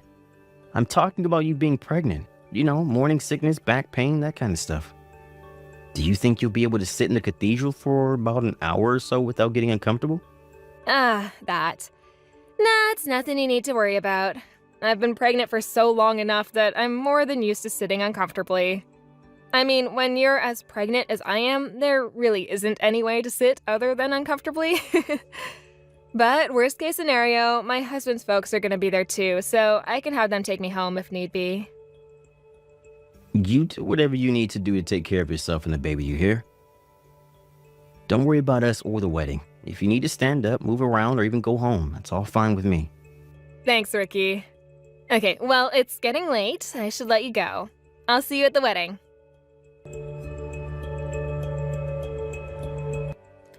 Oh my god, Grace, I saw your dress. My mom sent me a picture of you trying it on the other day. So, are you really gonna wear that dress to the wedding? Yeah, I was planning on wearing it. Why do you ask, Sally? Is there something wrong with it? Does it maybe not go well with the color theme for your wedding? No, that's not it. It's just that it's kind of flashy, don't you think? I mean, you are pregnant after all. Are you sure you want to wear that kind of dress? Well, when you're as late in your pregnancy as I am, you don't really have much of a choice as far as dresses goes. The rental shop we went to only had this and maybe 3 or 4 other dresses that were in maternity sizes. How can I say this? So the wedding is like my wedding, right? Mine and Ricky's? And with me being the bride and all, I was just thinking, it seems kinda, call it improper, I guess, for you to be trying to get more attention than me with that dress. Plus, you're married too, so don't you think you should dress a little bit more respectfully, both to me and yourself? What? Sally, that's not it at all. I would never try to steal this show away from you. I know it's your big day. But is the dress really that gaudy? I'm honestly shocked that you would even think that way about it. For the record, I thought that was the simplest one they had at the rental shop. You really think so? If that dress is the simplest one, what in the world do all the other ones look like? Do you maybe think you could get a different one? Like, if you went to another rental shop, they might have something that would be better for you. Well, Sally, the wedding is tomorrow. I can't go out and find a new dress in the next few hours before dinner. I'm sorry, but I hope you understand that it was never my intention to stand out with this dress. Come on, seriously? You're still gonna wear that dress? Even though I told you how much it bothers me? I'm the bride. It's my big day. I don't want everyone staring at you when they should be looking at me. I don't think you'll need to worry about that. After all, no one's coming to the wedding tomorrow to see me. They're all coming to see you and Ricky. There's no way they'll be averting their eyes from the front of the room to gawk at my pregnant belly. Are you sure? Yes, I'm sure. Plus, you guys have quite the wedding plan, don't you? Ricky's been raving about how fabulous you look in your dress. I can't wait to see it. Don't worry. Once you walk down the aisle, everyone in the room is going to have their eyes glued to you the entire time. Yeah, I guess you're right. We did plan a pretty awesome wedding. I'd even say it's gonna be way nicer than your wedding. Are you jealous? Are you kidding? I'm way too happy for you to be jealous. Sally, this is gonna be great.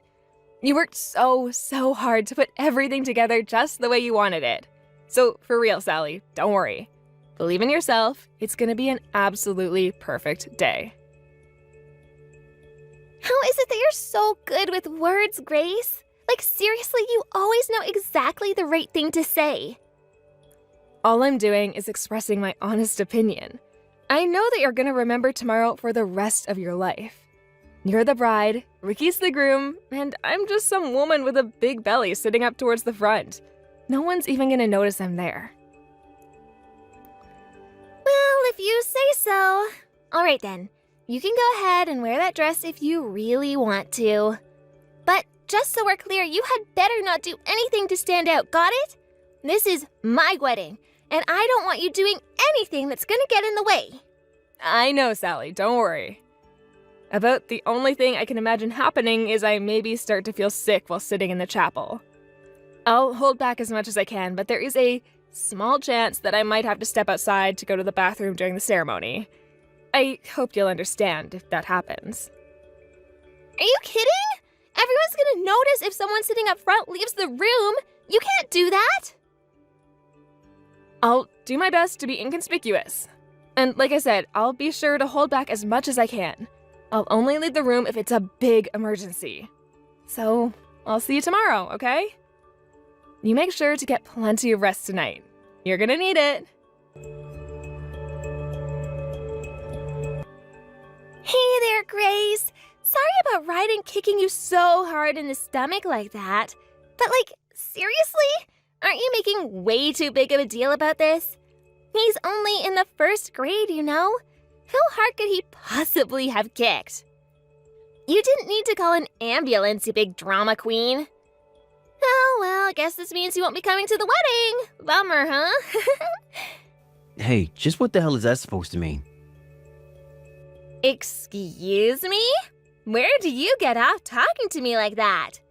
Plus, I see that you were so badly hurt that you needed an ambulance, but not bad enough that you can be texting with me right now.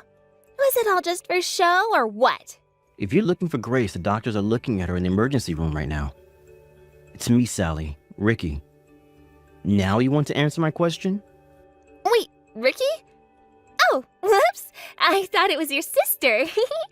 When are you coming back to the chapel? We have to start the ceremony back up. You can marry yourself for all I care. I'm divorcing you. So let's hear it.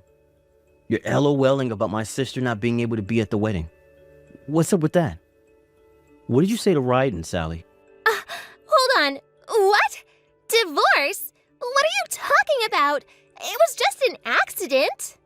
If it really were an accident, I wouldn't be as mad at you as I am right now. I saw how weird Ryan was acting after he kicked Grace in the stomach. And now you're laughing about my sister going to the hospital.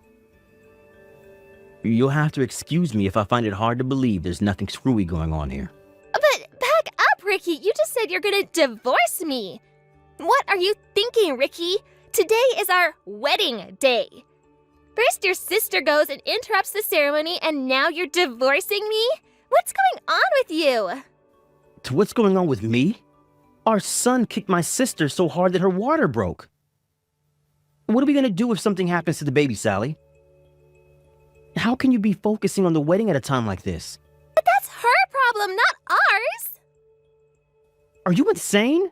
Of course it's our problem too. Now, enough dodging the question. What do you mean, what question? You know exactly what I mean. Why did Ryden do that? I don't know, ask him. What are you asking me for? But you know Ryden, he's a really mischievous boy. He was probably just messing with her, that's all. You write this off as him messing with her? Sure, Ryden can act up at times, but he would never do something to hurt anyone. You're not even his real dad. Why do you act like you know him better than I do? He may not be my biological child, but I consider him to be every bit my son. I've been the only dad he's known in the 2 years we've been married. So yeah, having known Ryden for a solid 1/3 of his life, I think it's fair to say I know a thing or two about the kid. So don't give me that BS, Sally. This is completely crazy. Ryden is my son. I gave birth to him. And I am telling you, as his mother, that he just kicked her for no reason. That should be good enough for you. Even if that were the case, this is absolutely not something we can dismiss as simple child mischief. Ryden's our son, and we need to take responsibility for what he did. But why would we be responsible? Ryden's only a first grader. He's a kid. Kids do bad stuff sometimes. It happens. I don't see any reason for us to be concerned about anything. It wouldn't matter if he were in elementary school or high school. As his parents, we have to take responsibility when he does something wrong. If we can't do that, we have no right to call ourselves parents. You've only been his parent for 2 years. You don't have any right to be so sanctimonious about this. This isn't sanctimony. It's the plain and simple truth. In any case, the wedding is off and I'm divorcing you. We can talk more about the details later. I don't believe this. You're really gonna cancel our wedding? I won't stand for this. Ricky, are you there?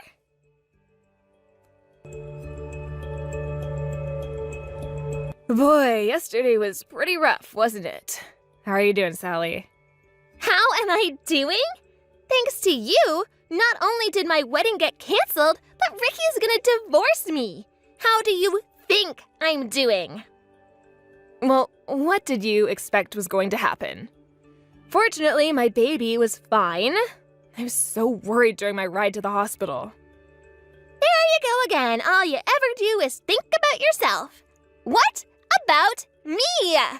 Ricky took Ryden and left the house. It's all your fault. My fault? Please. Every single thing that happened yesterday was your fault, and everyone else was the victim of your actions. That includes me, my baby, Ricky, and even Ryden. What are you trying to say? So after I got taken to the hospital yesterday, Ricky took Ryden and went to my parents' house, right? Once they got there, Ricky sat Ryden down and had a little talk with him about what happened. Oh, what did Ryden say? Not that I'm concerned or anything. Oh, I think you know what he told us. He told us that you told him to kick me. Would you mind explaining that?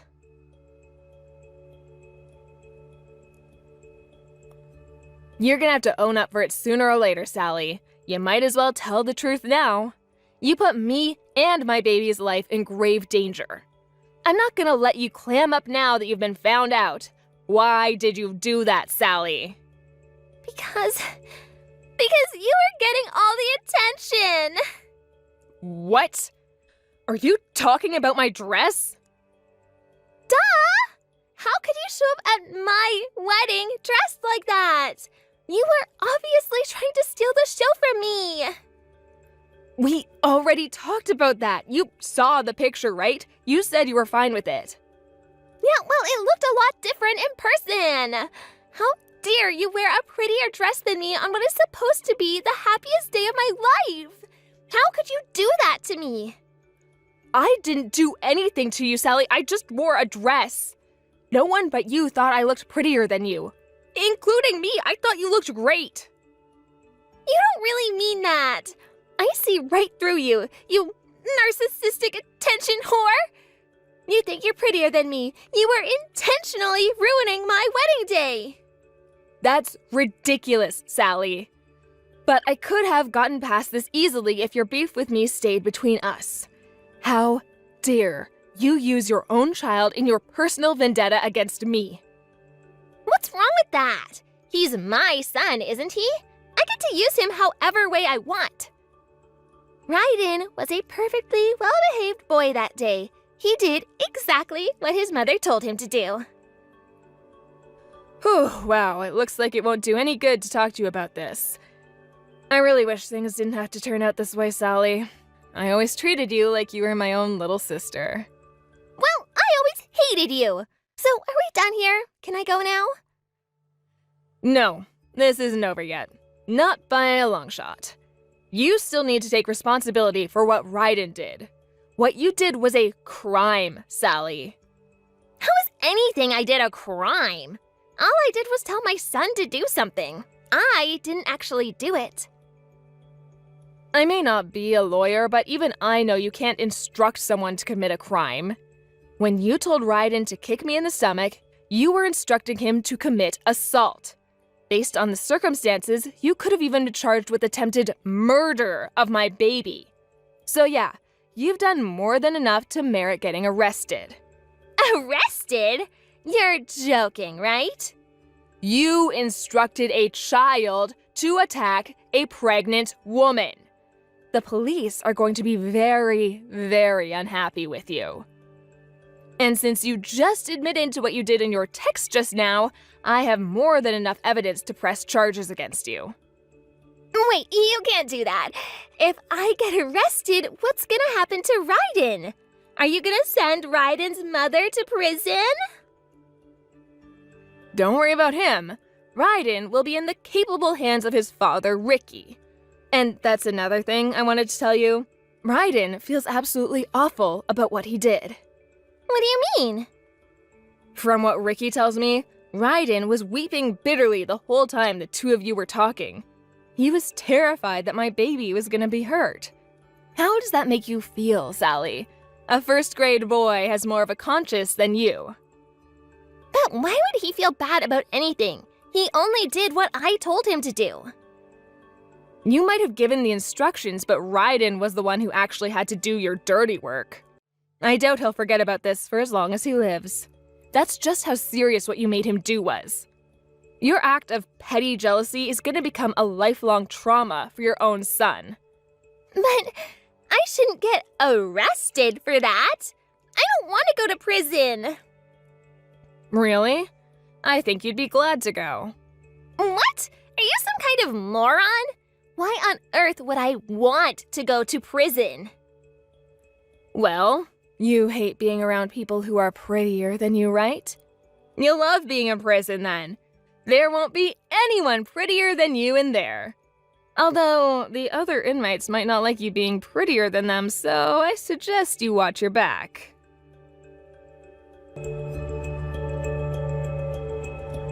After that, I called the police and explained the situation.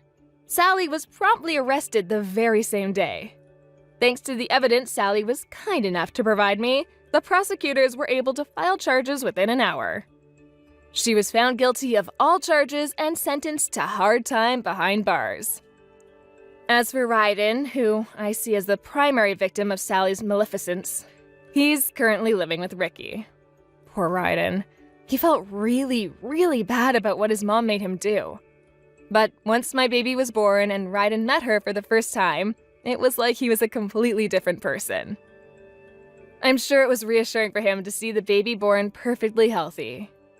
Once Sally gets out of prison, I'm sure she'll be coming back for Ryden, but Ricky isn't going to give him up without a fight. He is currently talking with his lawyers to discuss their options to remove custody from Sally entirely. Due to how serious Sally's crimes were, they tell him that obtaining sole custody of Ryden should be a piece of cake. We're all super excited to watch Ryden and my baby grow up together and looking forward to continuing life as a big, happy family. Hello, Helen. Are you finished at work yet? If not, let me know when you're planning on being finished as soon as possible. Hey, Mom. Yeah, I'm all done for today. I'm just going to make a quick stop at the store and I'll be on my way home. Oh, you're going shopping? Then buy me 3 rolls of duct tape while you're there. You need duct tape? I'm pretty sure we have some in the house. Try looking in the top drawer next to the refrigerator. There should be a roll in there. I wasn't looking for your input, Helen. I know we have a roll in the house. 1 roll isn't enough. That's why I'm telling you to buy more. Now get back here with that duct tape as quickly as possible. We need to get ready to move. Get ready to move? What are you talking about? You mean you don't know? Oh, didn't Lucas tell you? No, I haven't heard anything about moving. Oh, are you moving, maybe? I know you've been looking to downsize for quite a while now. Don't be ridiculous. I'm not anywhere by myself. Our duplex is finished, so we're all going to move in together. But if you don't feel like living with my son and I don't feel compelled, you are more than welcome to live anywhere else you'd like. You could even move to another city for all I care. Wait a second. Our duplex? What duplex? The duplex my darling son Lucas built for me.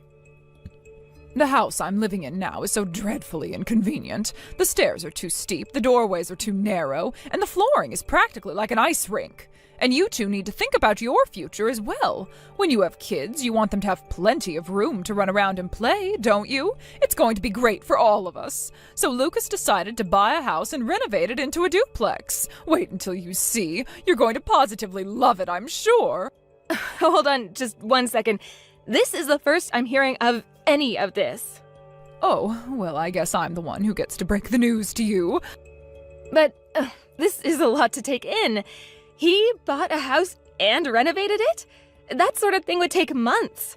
First, he had to go look for a house, go and see it in person, negotiate with a realtor, and that's not even including the time it would take to renovate it. Indeed, Lucas has been working incredibly hard for the last 6 months to make it all happen. Well, how did Lucas pay for it? Don't tell me he took out a loan. You'll have to ask him about that. I haven't the foggiest. But what's the big deal? There's no need to worry about the money anymore. The house is finished. It's not like you'll be paying anything for it anyway. I don't see any reason for you to be concerned about anything. There are plenty of reasons. Lucas doesn't have enough money to buy and renovate a house like that. Apparently he did, because the house got built. Tell me, Helen, are you like this all the time? Complaining and throwing fits like this over every little thing? I feel so sorry for Lucas for having to deal with you all the time. You are such a control freak, really. Mom, you aren't lying to me again, are you? If you are, you need to tell me the truth right now. Well, I never. When have I lied to you, Helen? Last month? You told me that an old friend of yours was sick and needed money for a life-saving operation. Then you left the house for a week because you were going to go see them in the hospital. Then when you came back, you had a full-body tan and the tags on your suitcase had said you would come from Hawaii. You sure know how to hold a grudge, don't you? That's all ancient history, water under the bridge. This time, I am definitely telling the truth. Go ahead and ask Lucas. He'll confirm everything I told you. I'll talk to him after I get home then. In the meantime, don't forget to pick up that duct tape for me. 3 rolls, Helen, not 2. 3. The cardboard boxes I ordered have already arrived, so I don't need any more of those.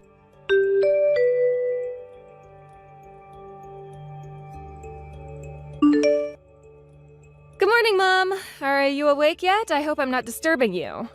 It's 10 a.m., you ridiculous girl. Of course I'm awake. What do you take me for, a college student? I was just making sure, that's all. You were still asleep when I left the house earlier. Well, excuse me for being a human being. Maybe you can live on little to no sleep, but the rest of us need our rest to get through the day. Now what is it? What do you want? I hope you didn't text me just to see if I was awake. I just wanted to tell you something. We're not moving anymore. It's been canceled. What? What do you mean we're not moving? The moving company will be here to pick up our things the day after tomorrow. And you're going to cancel it on such short notice? This is the result of several days of discussions with my husband. Lucas took the money he used to buy the house out of my savings account without my permission. So we're putting off moving into the new house for the time being. Your savings? Your husband and wife, you mean our saving? No, the money in that savings account was what I had earned back when I was single. It is not ours, it is 100% wholly and truly mine. Oh, I see. But your savings alone couldn't possibly have been enough to pay for an entire house. Lucas must have put up the lion's share of the price himself. Are you really going to get so upset over him using a few $1,000s or so of your money? Don't be so childish, Helen. It's embarrassing. You're welcome to think whatever you wish of me. All I'm here to do is to tell you that the move is off, period. My husband and I will decide what we're going to do with the house another time. The move is not off. What do you think you're doing? Your husband told me that he had already terminated the lease on your current apartment. You have no choice but to move out. I am aware that he did that without my permission as well. That's why we're currently talking with the property manager to see if there's any possibility that we could renew the lease. We've always had a good relationship with them, so I don't think that they'll have any issues with staying after all. This is unacceptable. I won't stand for this. We are moving into the new house, and that is final. You are in no position to be making that sort of decision for us, Mom. Hogwash. I have just as much say in this as you do. Regardless, this was all Lucas's decision, not yours. You need to hold your tongue and respect your husband's wishes. Mom? The house was built using my money. So, no, as a matter of fact, the only person who has any right to make decisions regarding that house is me. You will not stop me from moving into that house. I've already packed up all of my things. It's all in cardboard boxes. Me? That's for the best, actually. You can just go ahead and leave all that stuff just like it is. No matter what happens with the house, I doubt we'll be living here much longer. Oh, then why not simply move into the new house? I mean, think about it, Helen. You are now the proud owner of a brand new house. No more renting, no more landlords, no more nosy neighbors. My son worked so hard to build that house for me, and we're not even going to live in it? That's absurd. The only absurd thing around here is my husband's thought process, if you ask me. You really are an awful woman, Helen. This sort of reaction from you is precisely why my son had no choice but to keep it a secret from you. Excuse me? Lucas works all day and night to make his business a roaring success. Meanwhile, you simply work some menial part-time job like a high school dropout. And yet you think you have the right to micromanage every single thing Lucas says or does? I'd say I'm rather lenient with him considering the circumstances. Lenient? Is that a joke? You keep Lucas on such a short leash, he can barely even move. Now that Lucas has exercised his rights to do what he sees fit with his own money, you have shown yourself for the tyrant that you are. So he used some of your trivial savings to buy a house. So what? You should be glad that he doesn't kick you to the curb right here and now. What would you do without him supporting you? You need to examine yourself and realize just what sort of position you're in. Indeed. I'd say it's vital for everyone to have a firm grasp of their own position, including you. Then stop talking back to me like a teenager. You would be lost without my son with your pitiful part-time income. Now, get back to your apartment this instant and pack your things.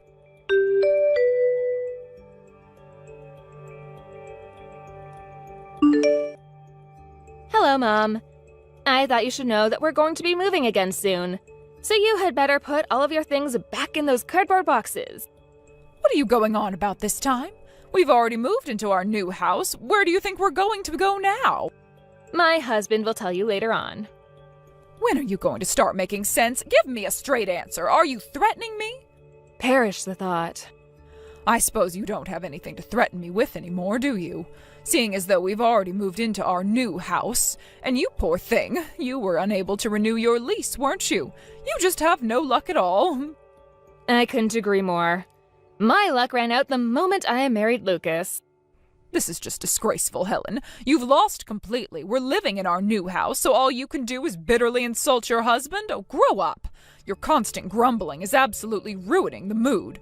We're trying to enjoy ourselves. Would you please stop getting in our way? I'm only going to get in your way one more time, and then I'll be out of your hair forever. That house is going to be put up for sale. What? No. Our house is being put up for sale? The new duplex Lucas built for me? The one we're living in right now? That's correct. Again with that nonsense. You know very well that I will never consent to such a thing. I'm afraid I don't need your consent. My husband has already given his. Not that I needed it. He did? Yes, and he promised me that the two of you would be completely moved out within the week.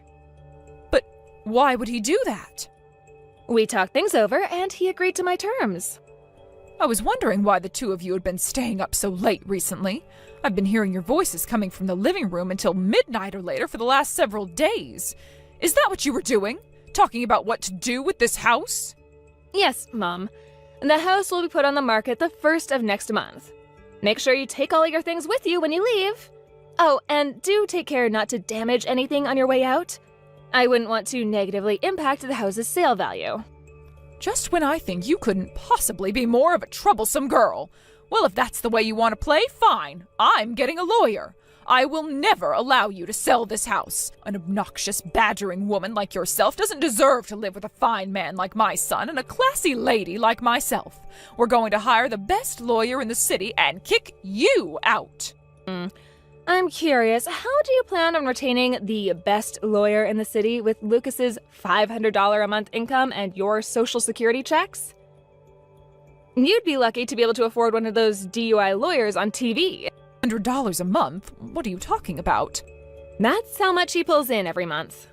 That's impossible. You're just trying to scare me again.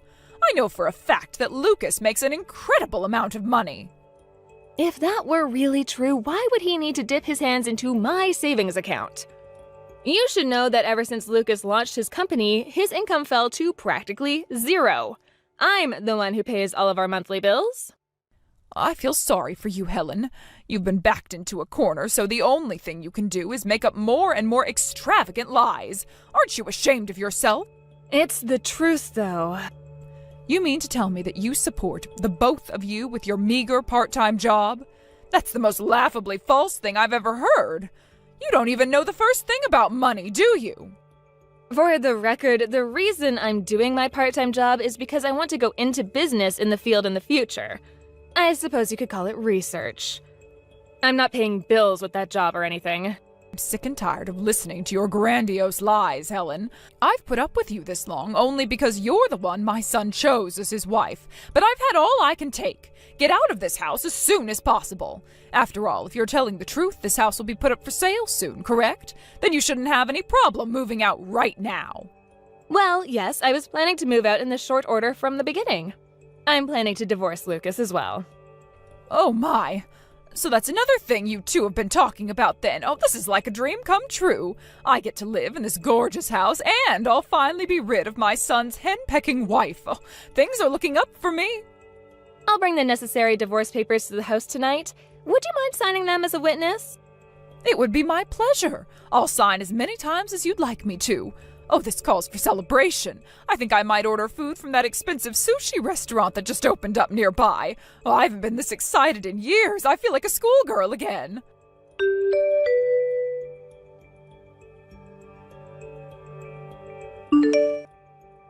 Hello there, Helen. I was just talking to my son a while ago. He told me that you were telling the truth the other day. You really are the one who pays all the bills. Uh-huh. I tried to tell you, but you just wouldn't listen. Oh, what was I supposed to think? I couldn't believe a story as ridiculous as that. I thought your only source of income was your part-time job. I had no idea you were making that much money off your investments. Why didn't you tell me? That's an easy question to answer. It's because I didn't want you to know. If you would have told me, I would have treated you differently, though. Trust me, I know. You would no doubt have been trying to mooch off of me at every opportunity.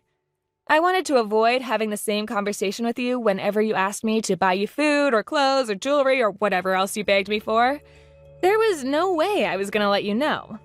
But now, at the last minute, that idiot went and spilled the beans to you. I'm terribly sorry for everything, Helen. Please, won't you come back and live with us? I'd like to try and make it up to you. What do you say, Helen? Can we be a family again? Lucas and I are already divorced.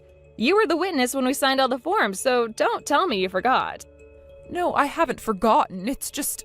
Well, I see now that you're the perfect girl for my Lucas. To be bluntly honest with you, Lucas has absolutely no value as a breadwinner. I am aware of that, yes. The $500 he pulled in each month was barely enough to pay for our groceries.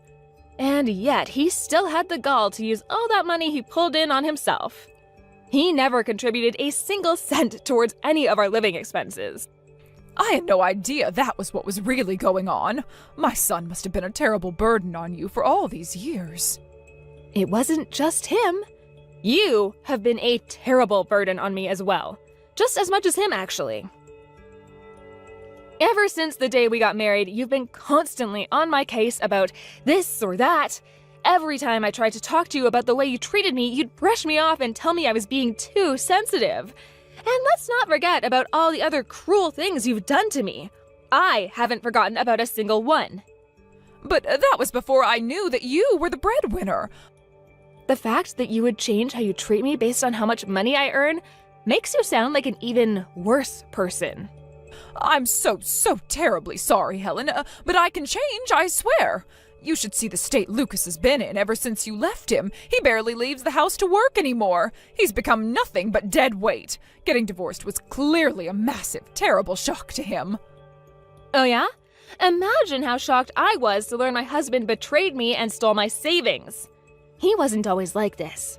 Back when we first met, he was always a hard-working man. Then, after we got married, he suddenly got this crazy idea to start up his own company. It failed immediately, but he refused to give up the ghost, leaving me to support the family myself. I'm sorry for that, too. You don't need to be. I'm the one who agreed to marry him. It's my fault. Don't get the wrong idea, though. I'm sure that even if he hadn't bought that house, I still would have divorced him sooner or later. Even my patience has its limits. Don't say that. I'm sure he could change if given the opportunity. Why don't you come by and talk to him? The two of you could work out your differences somehow. I know it. Not happening. If you haven't even changed at this point, I can't expect him to either. The only reason you're texting me like this now is because you don't want to support him for the rest of your life, right? You just want to pass him back to me. That's not entirely accurate. I just want to live with you again, that's all. Well, unfortunately, I have no such inclinations regarding you. I'm not going to be his sugar mama anymore. You can't just abandon me like this. If something doesn't change, we won't have anywhere to live. We'll wind up homeless on the streets. You and Lucas will have to figure out something for yourselves. But that boy is useless. I'll end up having to do everything by myself. Please, Helen, come home. I'm on a fixed income and Lucas has no income. We can't live like this. And there it is. You're really only concerned about yourself. Do you understand what position you're in now? You said I'd be lost without Lucas's income, but it was the other way around, wasn't it?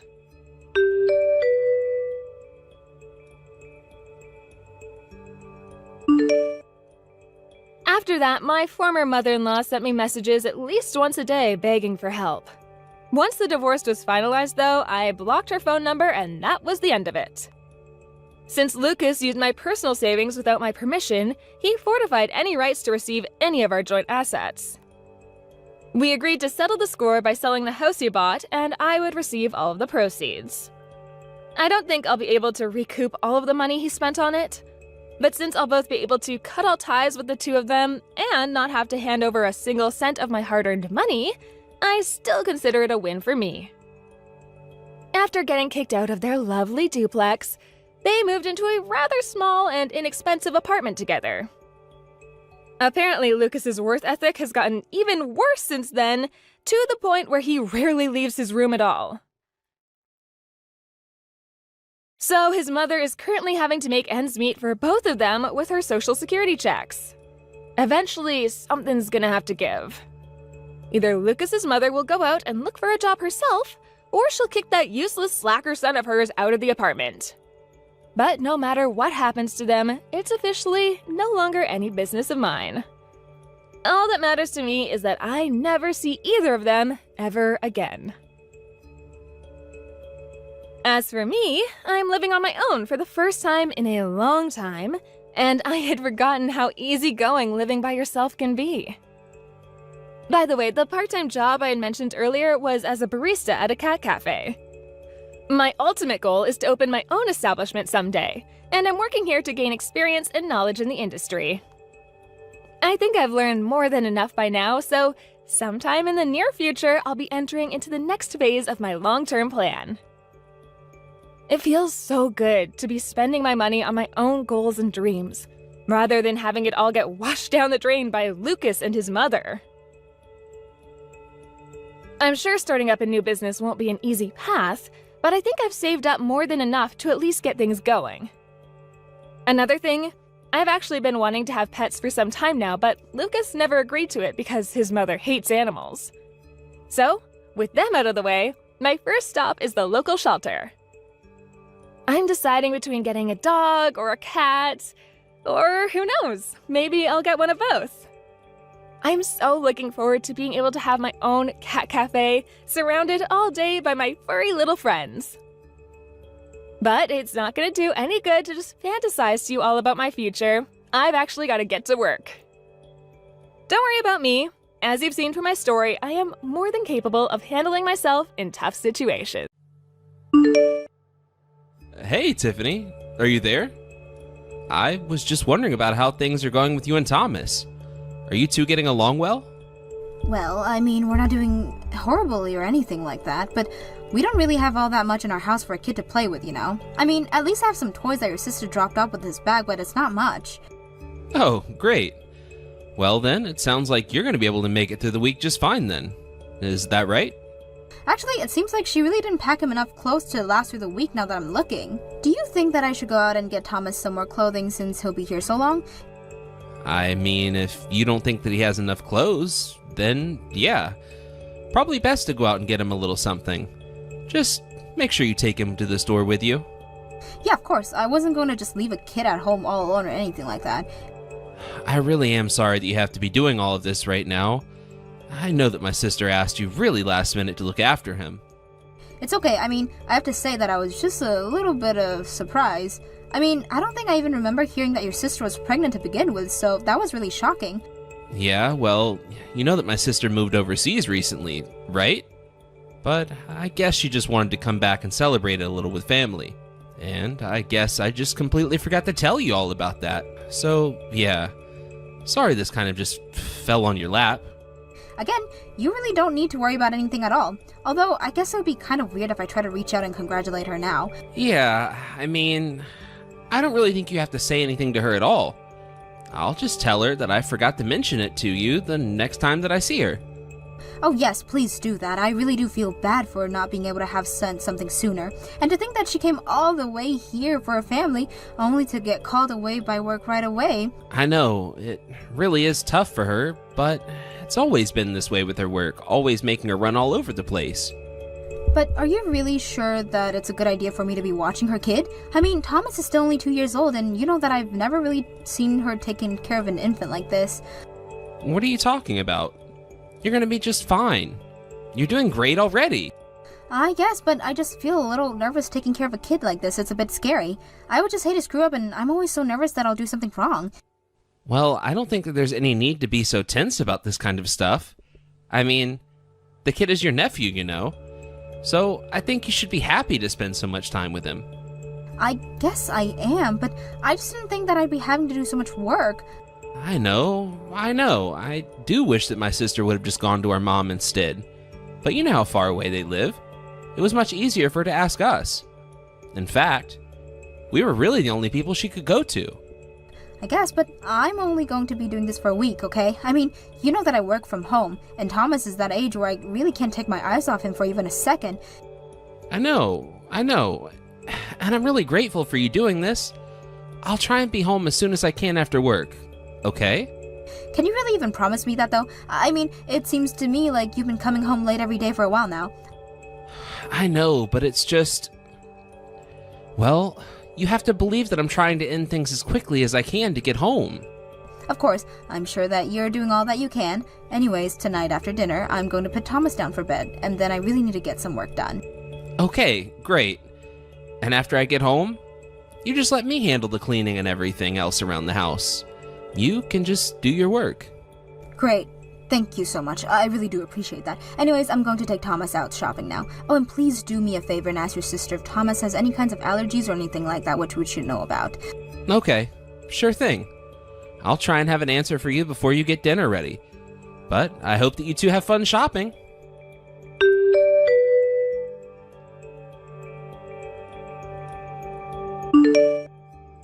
Hey, Zach, are you there? I was just wanting to say that it's been a week since we took Thomas in. Oh, wow. Has it really already been a week? Wow. Time really flies, doesn't it? I guess, but, well, you said that I wouldn't have to do this for more than a week, so could you just please call your sister? Yeah, I guess I can do that. Actually, she just sent me a message not that long ago. Sure. Oh, really? Did she actually? Well, what did she say? Did she say that she's coming to get Thomas? Oh, she didn't quite say that. She said that she was hoping that we could just hold on to him for just a little while longer, actually. Thomas? Hold on a second. She wants to leave Thomas for us just even longer? Just how much longer are we taking here? I don't know. She was asking if it would be okay to leave him with us for like another 10 days or so. Here. I'm sorry, but if your sister thinks that we're gonna hold on to Thomas for another 10 days, then we really need to talk to her. Please tell her that I can't take any more time off of work and I need her to take Thomas. Oh, come on. I'm sure that we could make this work for us, right? It's just one more mouth to feed. He's just a little guy. Miss, 1 week was already plenty hard for me. Thank you very much. So, if you're asking me to do another 10 days after I've already done 7, well, I just don't think that's going to work out well. Besides, I have plans and things that I need to be present for. I can't be watching a kid all the time. Tiffany, please. I'm begging you here. This is my sister that we're talking about. I mean, this is our nephew, for crying out loud. Don't you think that families should be helping each other out in their time of need? Of course I think that families should help each other out, and that's what we've been doing for the past week now. But why can't you just go and ask your parents to take over sitting Thomas or something? We already talked about why that wouldn't be such a good idea, remember? Besides, it's only 10 days. It's gonna be just fine. This is family that we're talking about, and I really think that you need to lighten up a little about all of this. Don't tell me that you don't like little Thomas. Of course it's not that. I think he's a really cute and sweet kid, but... Well, then it sounds to me like it's all decided. We'll hold on to Thomas for 10 more days, and that's that. Right? Now, hold on just 1 second there. What time do you think you're going to be getting home today? Well, I certainly won't be able to leave anytime too soon.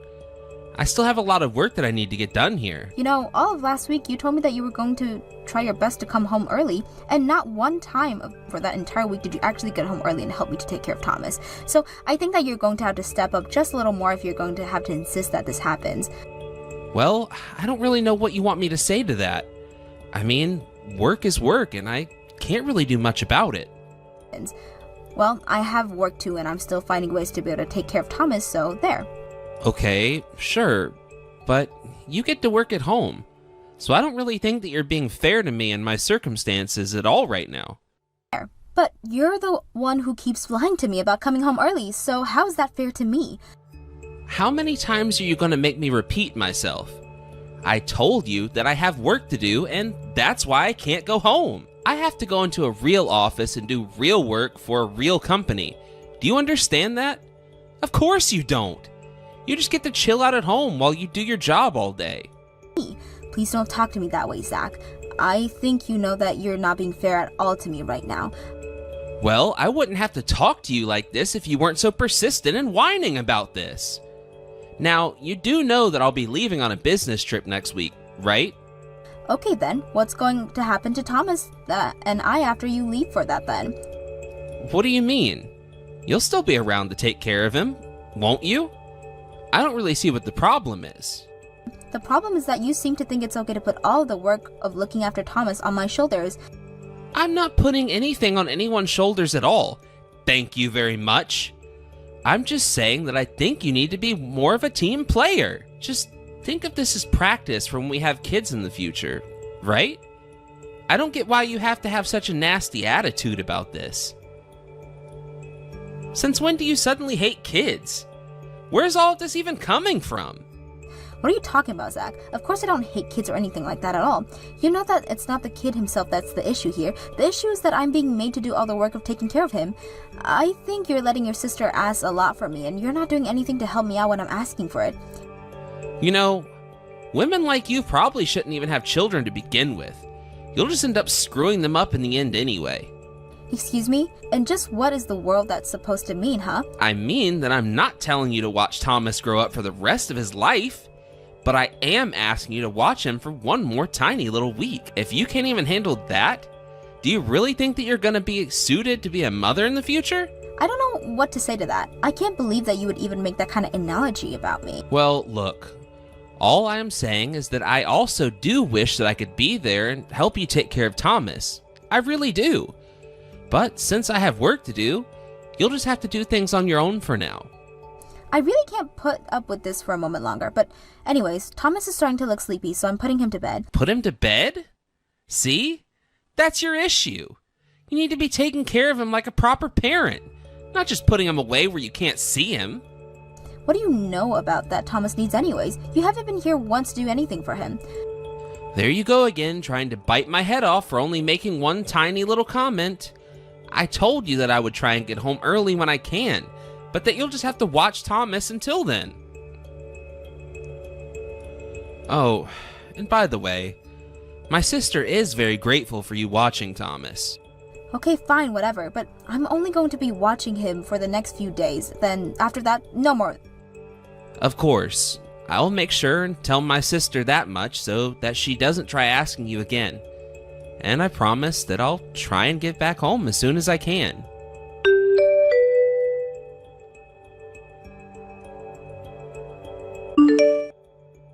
Hey, Alina, are you there? I know it's been a while since we spoke, but I just wanted to talk to you for a little bit. Oh wow, Tiffany. It has really been forever since the two of us last spoke. How are you doing? How's life? Are you doing well? Well, yes, things are doing well, but I was just wondering, what country are you even in right now? Oh, you mean that you haven't heard anything from my brother? My husband actually finished his work abroad and we're both living in the States again. Well, yes, I had heard that you two were going to be coming back, but I also heard that you had to go abroad again.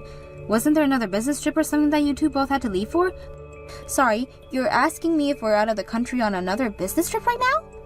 Please don't pretend like you don't know what I'm talking about, Lena. I'll just cut straight to the chase. When do you think you're going to be able to come and pick up your child? I've been watching him for over a month now. I understand that you're busy and I can respect that. But I think it's high time that you come and pick up your son from me, okay?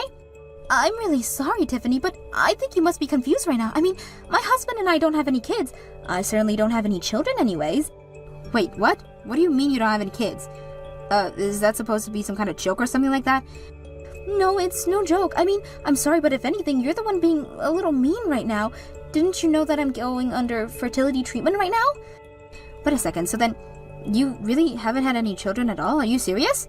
I'm very serious. I have no children at all, and if I did have children, I would probably be bringing them along when we did travel. That's what I had always thought of myself as well, but anyways, what is this business about kids that you're talking about? You want me to go and pick someone up? No, I've been taking care of this kid's named Thomas for the past month, but the reason was because Zach told me he was your kid. I thought this 2-year-old boy was yours. Well, I am again really, really sorry to say this to you, but there's just no way at all that the kid could be mine. Besides, if this kid is supposed to be 2 years old, then, well, I know the last time we saw each other was about 3 years ago, but even so, my mom would say something to you, right? Yeah, I suppose that you're right about that, but I'm the one that should be apologizing. I guess that Zach was just lying to me this whole time. I really don't know what else to say about the matter. And where's Zach right now? Is he still at work or something like that? Actually, he told me that he had to go away to some kind of business trip and won't be back home for a couple more days. So that's why I've been watching little Thomas all by myself and getting so stressed. I think that he's hiding something. In fact, knowing my brother, I'm practically positive that he is. Oh, Elena, I really am so sorry for getting you wrapped up in all of this. I know that we haven't talked in a long time, and I really didn't mean to try and pick a fight with you right after getting the get-to. You didn't do anything wrong at all. It was my brother who told you that this Thomas kid was yours, and of course you had every single reason to believe him. But you know, when I did tell Zach that I was coming back, the first thing he did ask was about when my husband's next business trip would be. Wait, really? But why would he want to know something like that? And most of the time when my husband has trips like this, he goes abroad all on his own. Like, he's away right now, but I'm still here. In fact, I thought it was weird that I hadn't seen you or Zach in so long, so I was actually thinking of inviting the both of you out. I even brought it up with my brother at some point, but he shut it down almost as soon as I ever said anything. He said he was been too busy to even meet. You know what? I've actually had the feeling that this whole time, Zach has been trying to keep me from talking to you as well. Well, then I think that we might really be onto something, because obviously there shouldn't be any reason why you couldn't talk to me, but I just wonder why my brother would lie to you about me having children. I don't know, but he must be hiding something, and Thomas certainly has something to do with it. I'm really sorry to ask, but do you think you could put up with looking after Thomas for just a little longer while we get to the bottom of this? I suppose at this point it wouldn't really hurt to keep watching him for a couple more days. I know that this is a big ask from you at this point, but I think that we just need a little more time before we make any decision on how to act. I'll ask my husband to help me to look into this.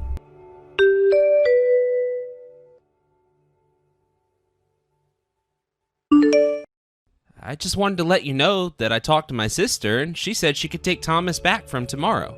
So just tell him to pack up all of his things and be ready to head out tomorrow morning. Okay? Yeah, sure, got it. I'll go ahead and tell him to do that. Oh, come on. What is it now? Don't tell me that you actually think that you're going to miss having him around after all this time. Well, I've been taking care of him for some time other than like a whole month now. Isn't it only natural that that would happen?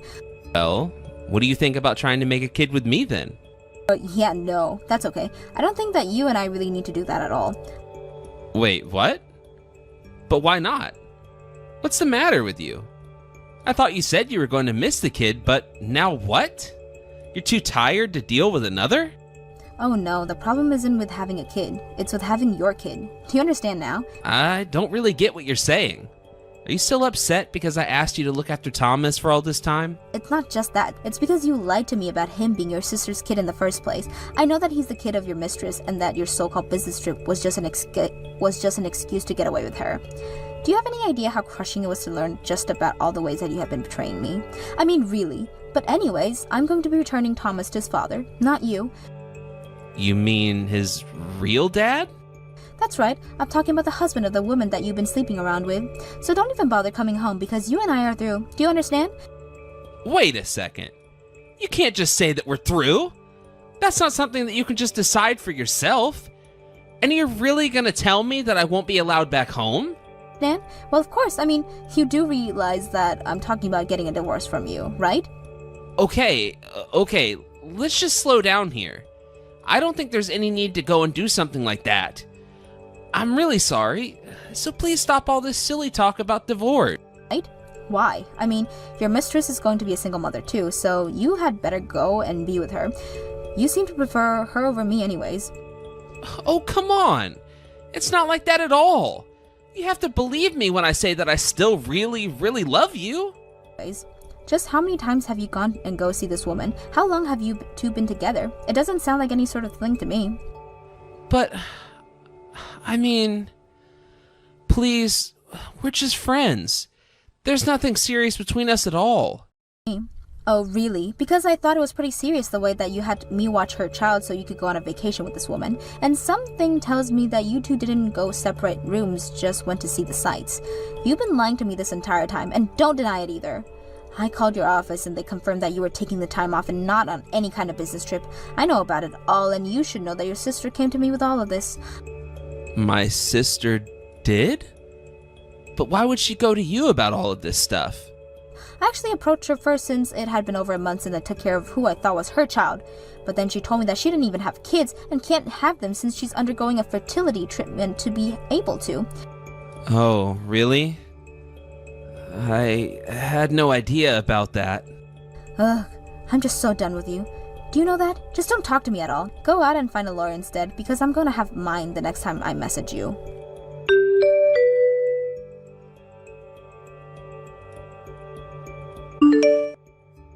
After that, Zach came back to the house crying for me to forgive him, but little did he know that his sister, her husband, and his parents were all waiting there for him.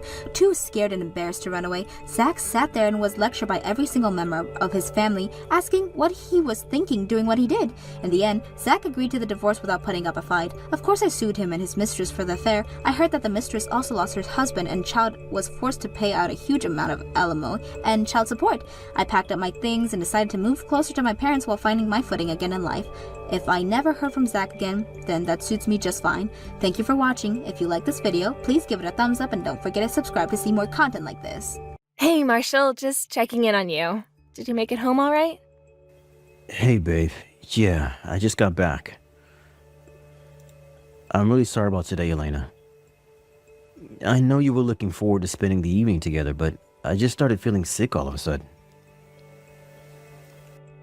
It's no problem at all. You can't help it when you're feeling sick. Although, I've been noticing lately that you haven't been as energetic as you usually are. Is everything okay? Are you really busy at work or something? I'd hate to see you work yourself sick. Nah, don't worry about me. I'm totally fine. I don't know. I think I might be coming down with a cold or something. That's all. And besides, I bet you're working way harder than I do lately. You've been doing practically all the wedding planning by yourself. Oh, don't be silly. It's not that much work. We're not planning to have a big blowout wedding anyway. We're just inviting close family and a few of our friends. And honestly, I kind of enjoy it. It makes me more excited to see how it actually turns out. I'm really sorry about that. I know it's all my fault. You'd rather have a fancy wedding, wouldn't you? How is it your fault? What do you mean, Marshall?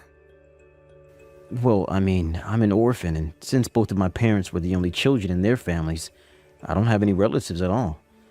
I know you're having a small ceremony so that I won't feel bad about my side of the chapel being completely empty.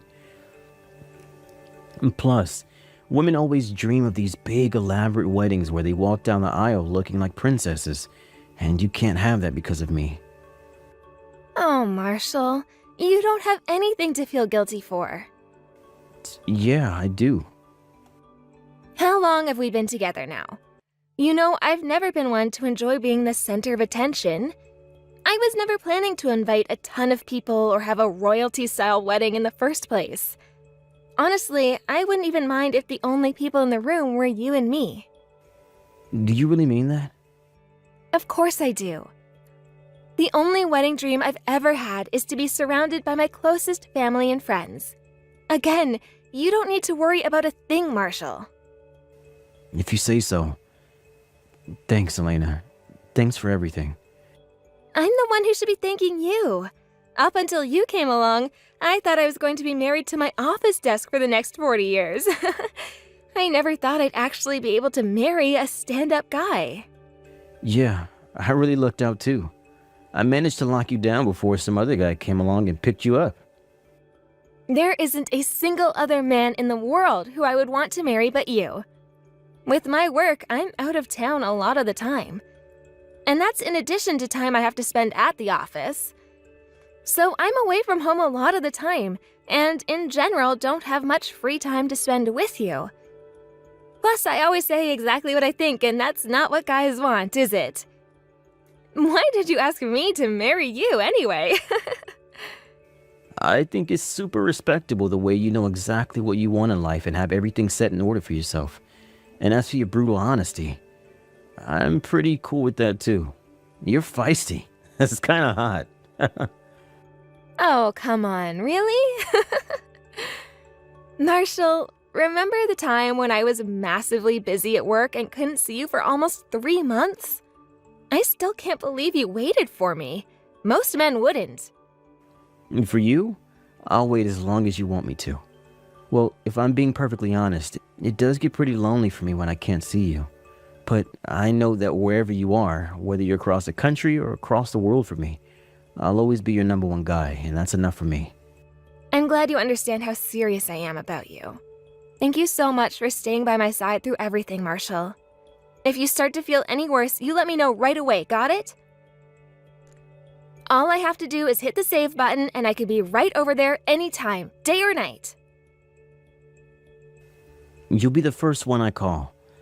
Unless I'm dying or something. In that case, I'll call an ambulance and then call you. Yeah, I think that would be for the best.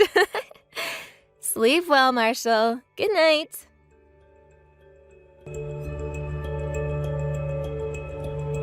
Hey, Elena, I'm really sorry about this, but I have to cancel on you. I'm not going to be able to go and see you today after all. Oh no, what's the matter? Did something come up? It's an awful mess. Gonna take forever to get everything cleaned up and back to normal. Oh, are you alright? I mean, tomorrow is our wedding day. Yeah, that won't be a problem. There's no way the guys here would make me come into work on my own freaking wedding day. It'll have me up later than I'd like to be, but I'm pretty sure I can take care of this all tonight. Are you sure? You're gonna be able to get home and get enough sleep for tomorrow, right? Don't worry, this won't be an all-nighter. I promise I will definitely be on time. You can count on me. Okay, I trust you, Marshall. Well, I'm gonna leave straight from here to go to the chapel tomorrow. Gotcha. I'm sorry about this. I know you were saying that you wanted to go together.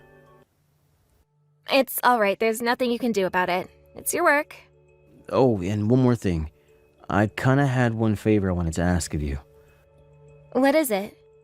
We were planning on submitting our marriage certificate the day after the wedding, right? Yeah, that's right. It's the anniversary of our first date.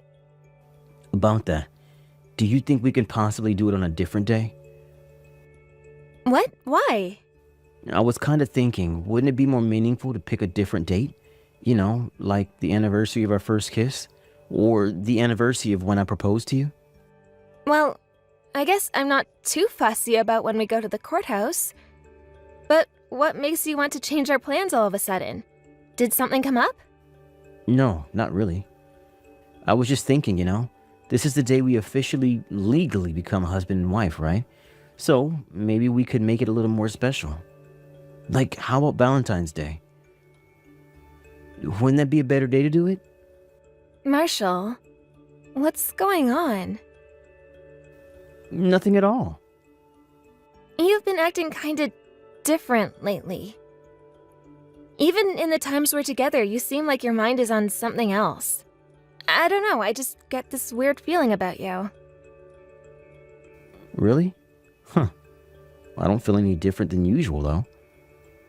You've been looking unwell lately, like you're coming down with something.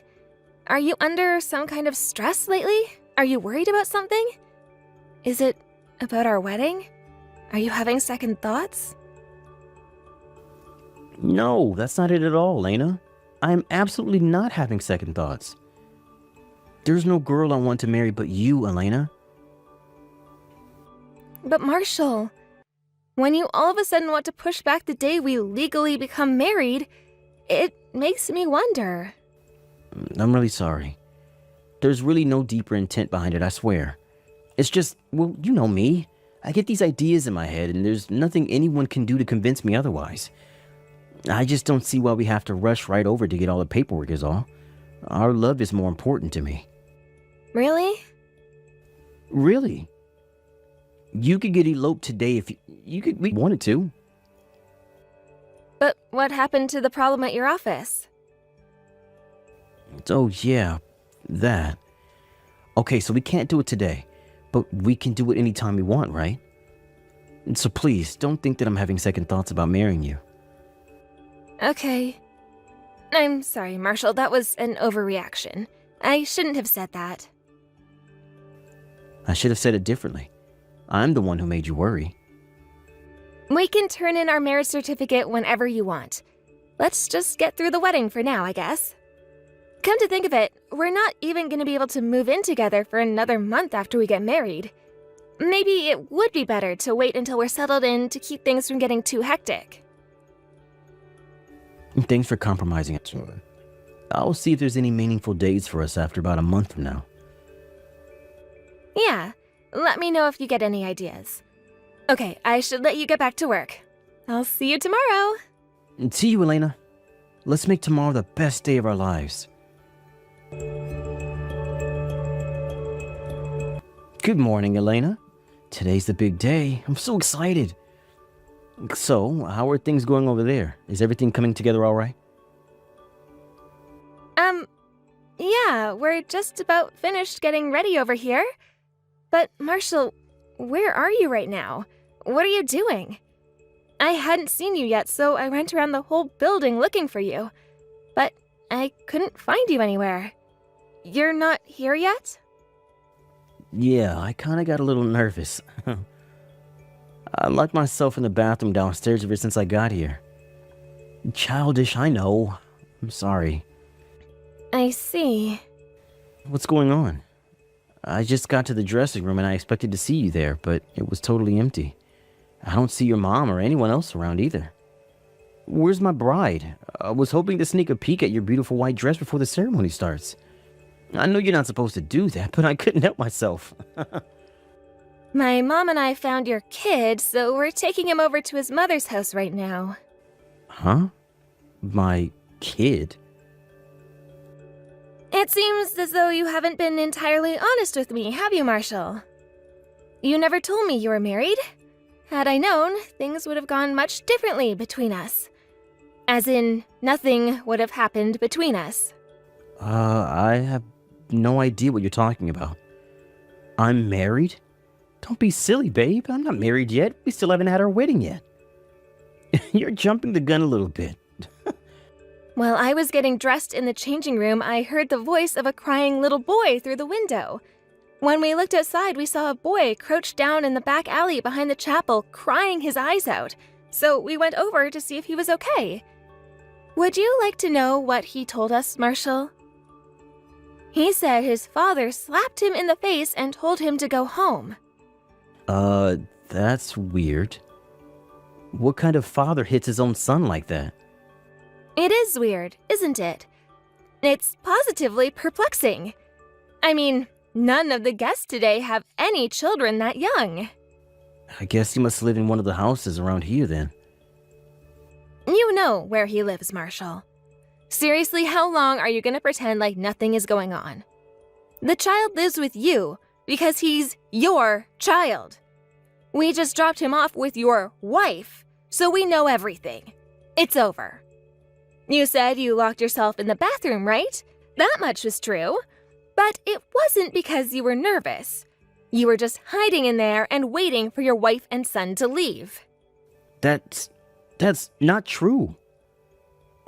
It must be an old girlfriend of mine. Yeah, that's who it is.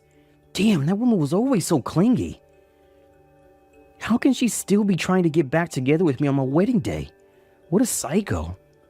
She showed us pictures of the two of you together on her phone. They were from last week.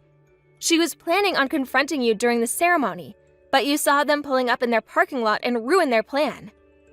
And another thing, we saw the big argument you two were having just now. You know, where you were trying to physically force her back into her car and shouting at her to go home? That's not what happened. I know it looks bad, but give me a minute to explain. I can clear everything up. But we don't have time to have that conversation right now. It's a long story. We've got to get back to the chapel. Our wedding is going to start soon. Did you really think I was gonna let the wedding go forward like normal, knowing everything that I now know? The wedding is off, Marshall, and so is our engagement. Elena, please. I'm begging you. Give me a chance to explain everything to you. It's all one big misunderstanding, and if you'll listen to me, I'm sure you'll come to see things from my point of view. You can't just break up with me without giving me my chance to give you my side of the story. That's not fair. We've already set a time for tomorrow when we'll have our formal discussion, Marshall. You can wait until then to tell us whatever nonsense you mean by your side of the story. No, this can't wait until tomorrow. You've already made the decision to break up with me without even talking to me. And so what if I have? Do you think there is anything you could possibly say to me that would change my mind? It would be one thing if it was just going to be the two of us talking things out, but your parents are going to be there too. Plus, you're bringing a lawyer, right? I want to have a one-on-one discussion with you. I know that if you give me the chance, I can make you understand my feelings. Your feelings? Your feelings about what? About you. I'm in love with you, Elena. You're in love with me. Really? I don't know. I find it hard to believe that someone who loved me would hide the fact that they're married and have a kid already. Is that what love means to you? Proposing to someone while at the same time telling massive, unforgivable lies about yourself? I was going to leave my wife anyway. I am aware of that.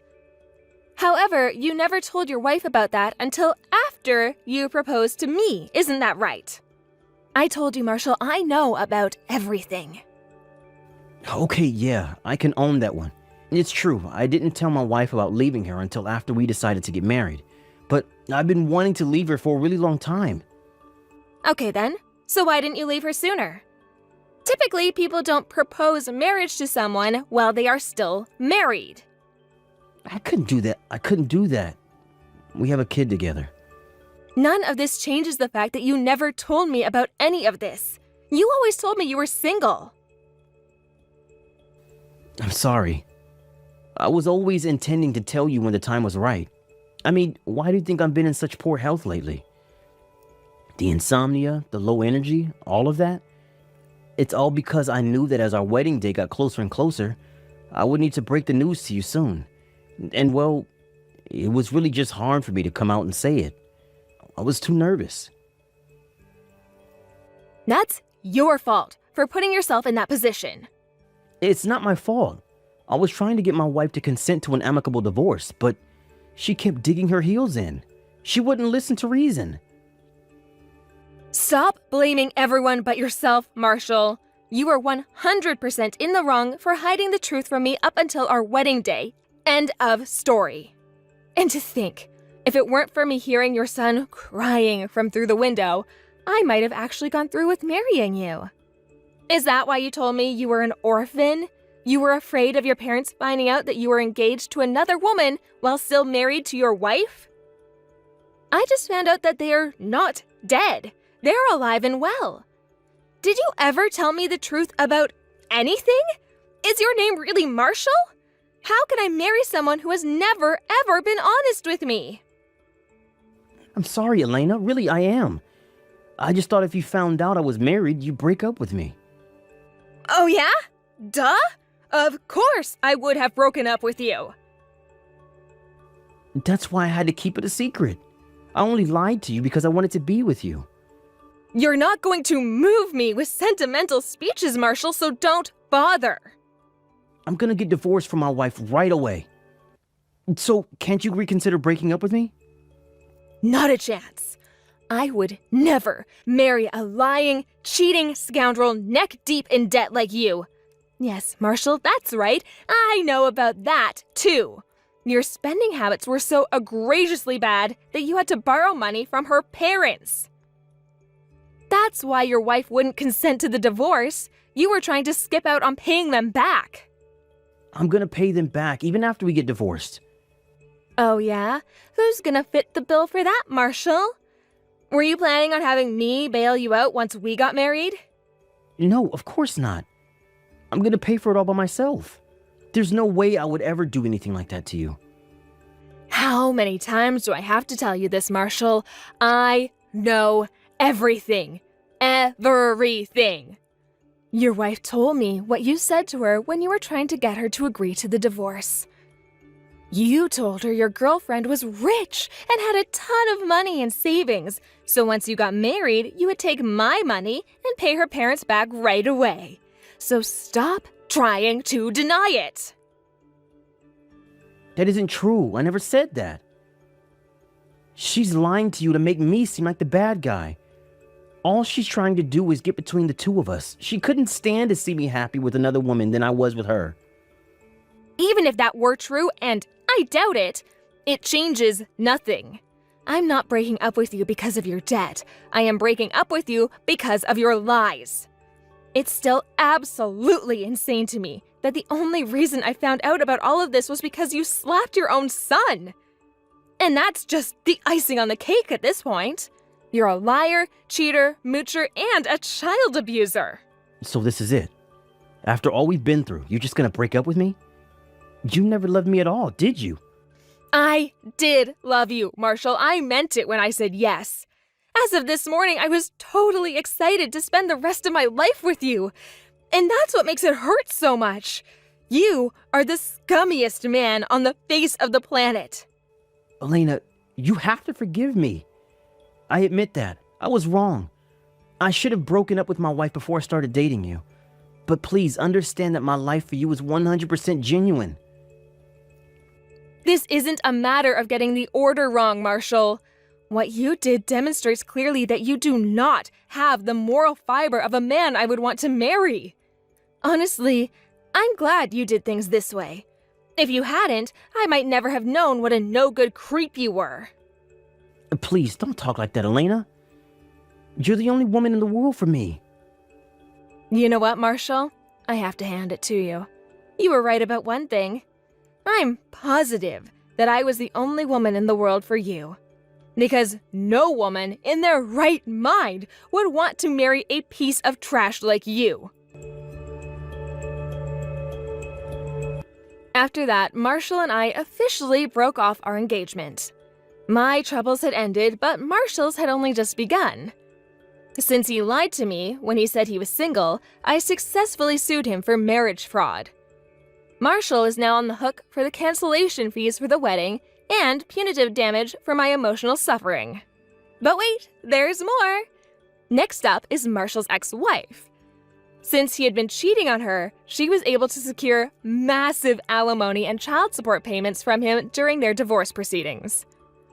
And after that, he got socked with yet another lawsuit, this time from his ex-wife's parents. They obviously wanted to make sure he paid back all the money he borrowed from them. This all added up to a colossal sum that Marshall was completely helpless to pay. He sold his car, his prized motorcycle, and a whole bunch of his other stuff. But that was only enough to cover the money he owed me. He still had to pay off his ex-wife and her parents, so he had to go and take on a high-interest loan for the rest. So to say Marshall was left with nothing would be a little bit inaccurate. The truth is, he was left with less than that. You remember the parents that he told me had died when he was young? They didn't take too kindly to hearing their deaths used as a cover story for an affair, so they promptly disowned him. The only remaining ray of hope for him is that somehow in all of this, he managed to keep his job. I doubt he'll be doing much other than work for the foreseeable future, since he's going to have to keep up his alimony and child support payments in addition to the loan he took out. As for me, I'm sure you can understand what a massive shock it was when I found out that the man I was intending to marry was not only married, but a father too. But I'm sure my feelings pale in comparison to the suffering his poor wife and child must have gone through. By the way, I found out another of his lies. It turns out that the house I thought was his actually belonged to a friend of his who goes out of town on business regularly. All those times when he canceled on me at the last minute were times when his friend got home earlier than he expected. So Marshall wasn't just satisfied lying to his wife, his child, and his unknowing mistress, he was lying to his friends as well. We may have dealt him a crushing financial blow in the courtroom, but all the money in the world isn't going to make our pain at his hands go away. So now we need to work on getting our ultimate revenge. Moving on and finding happiness in our lives. I don't think I'll ever see him again, but if I do, I'm gonna hold my head up high, give him a sly little smirk, and just keep on walking.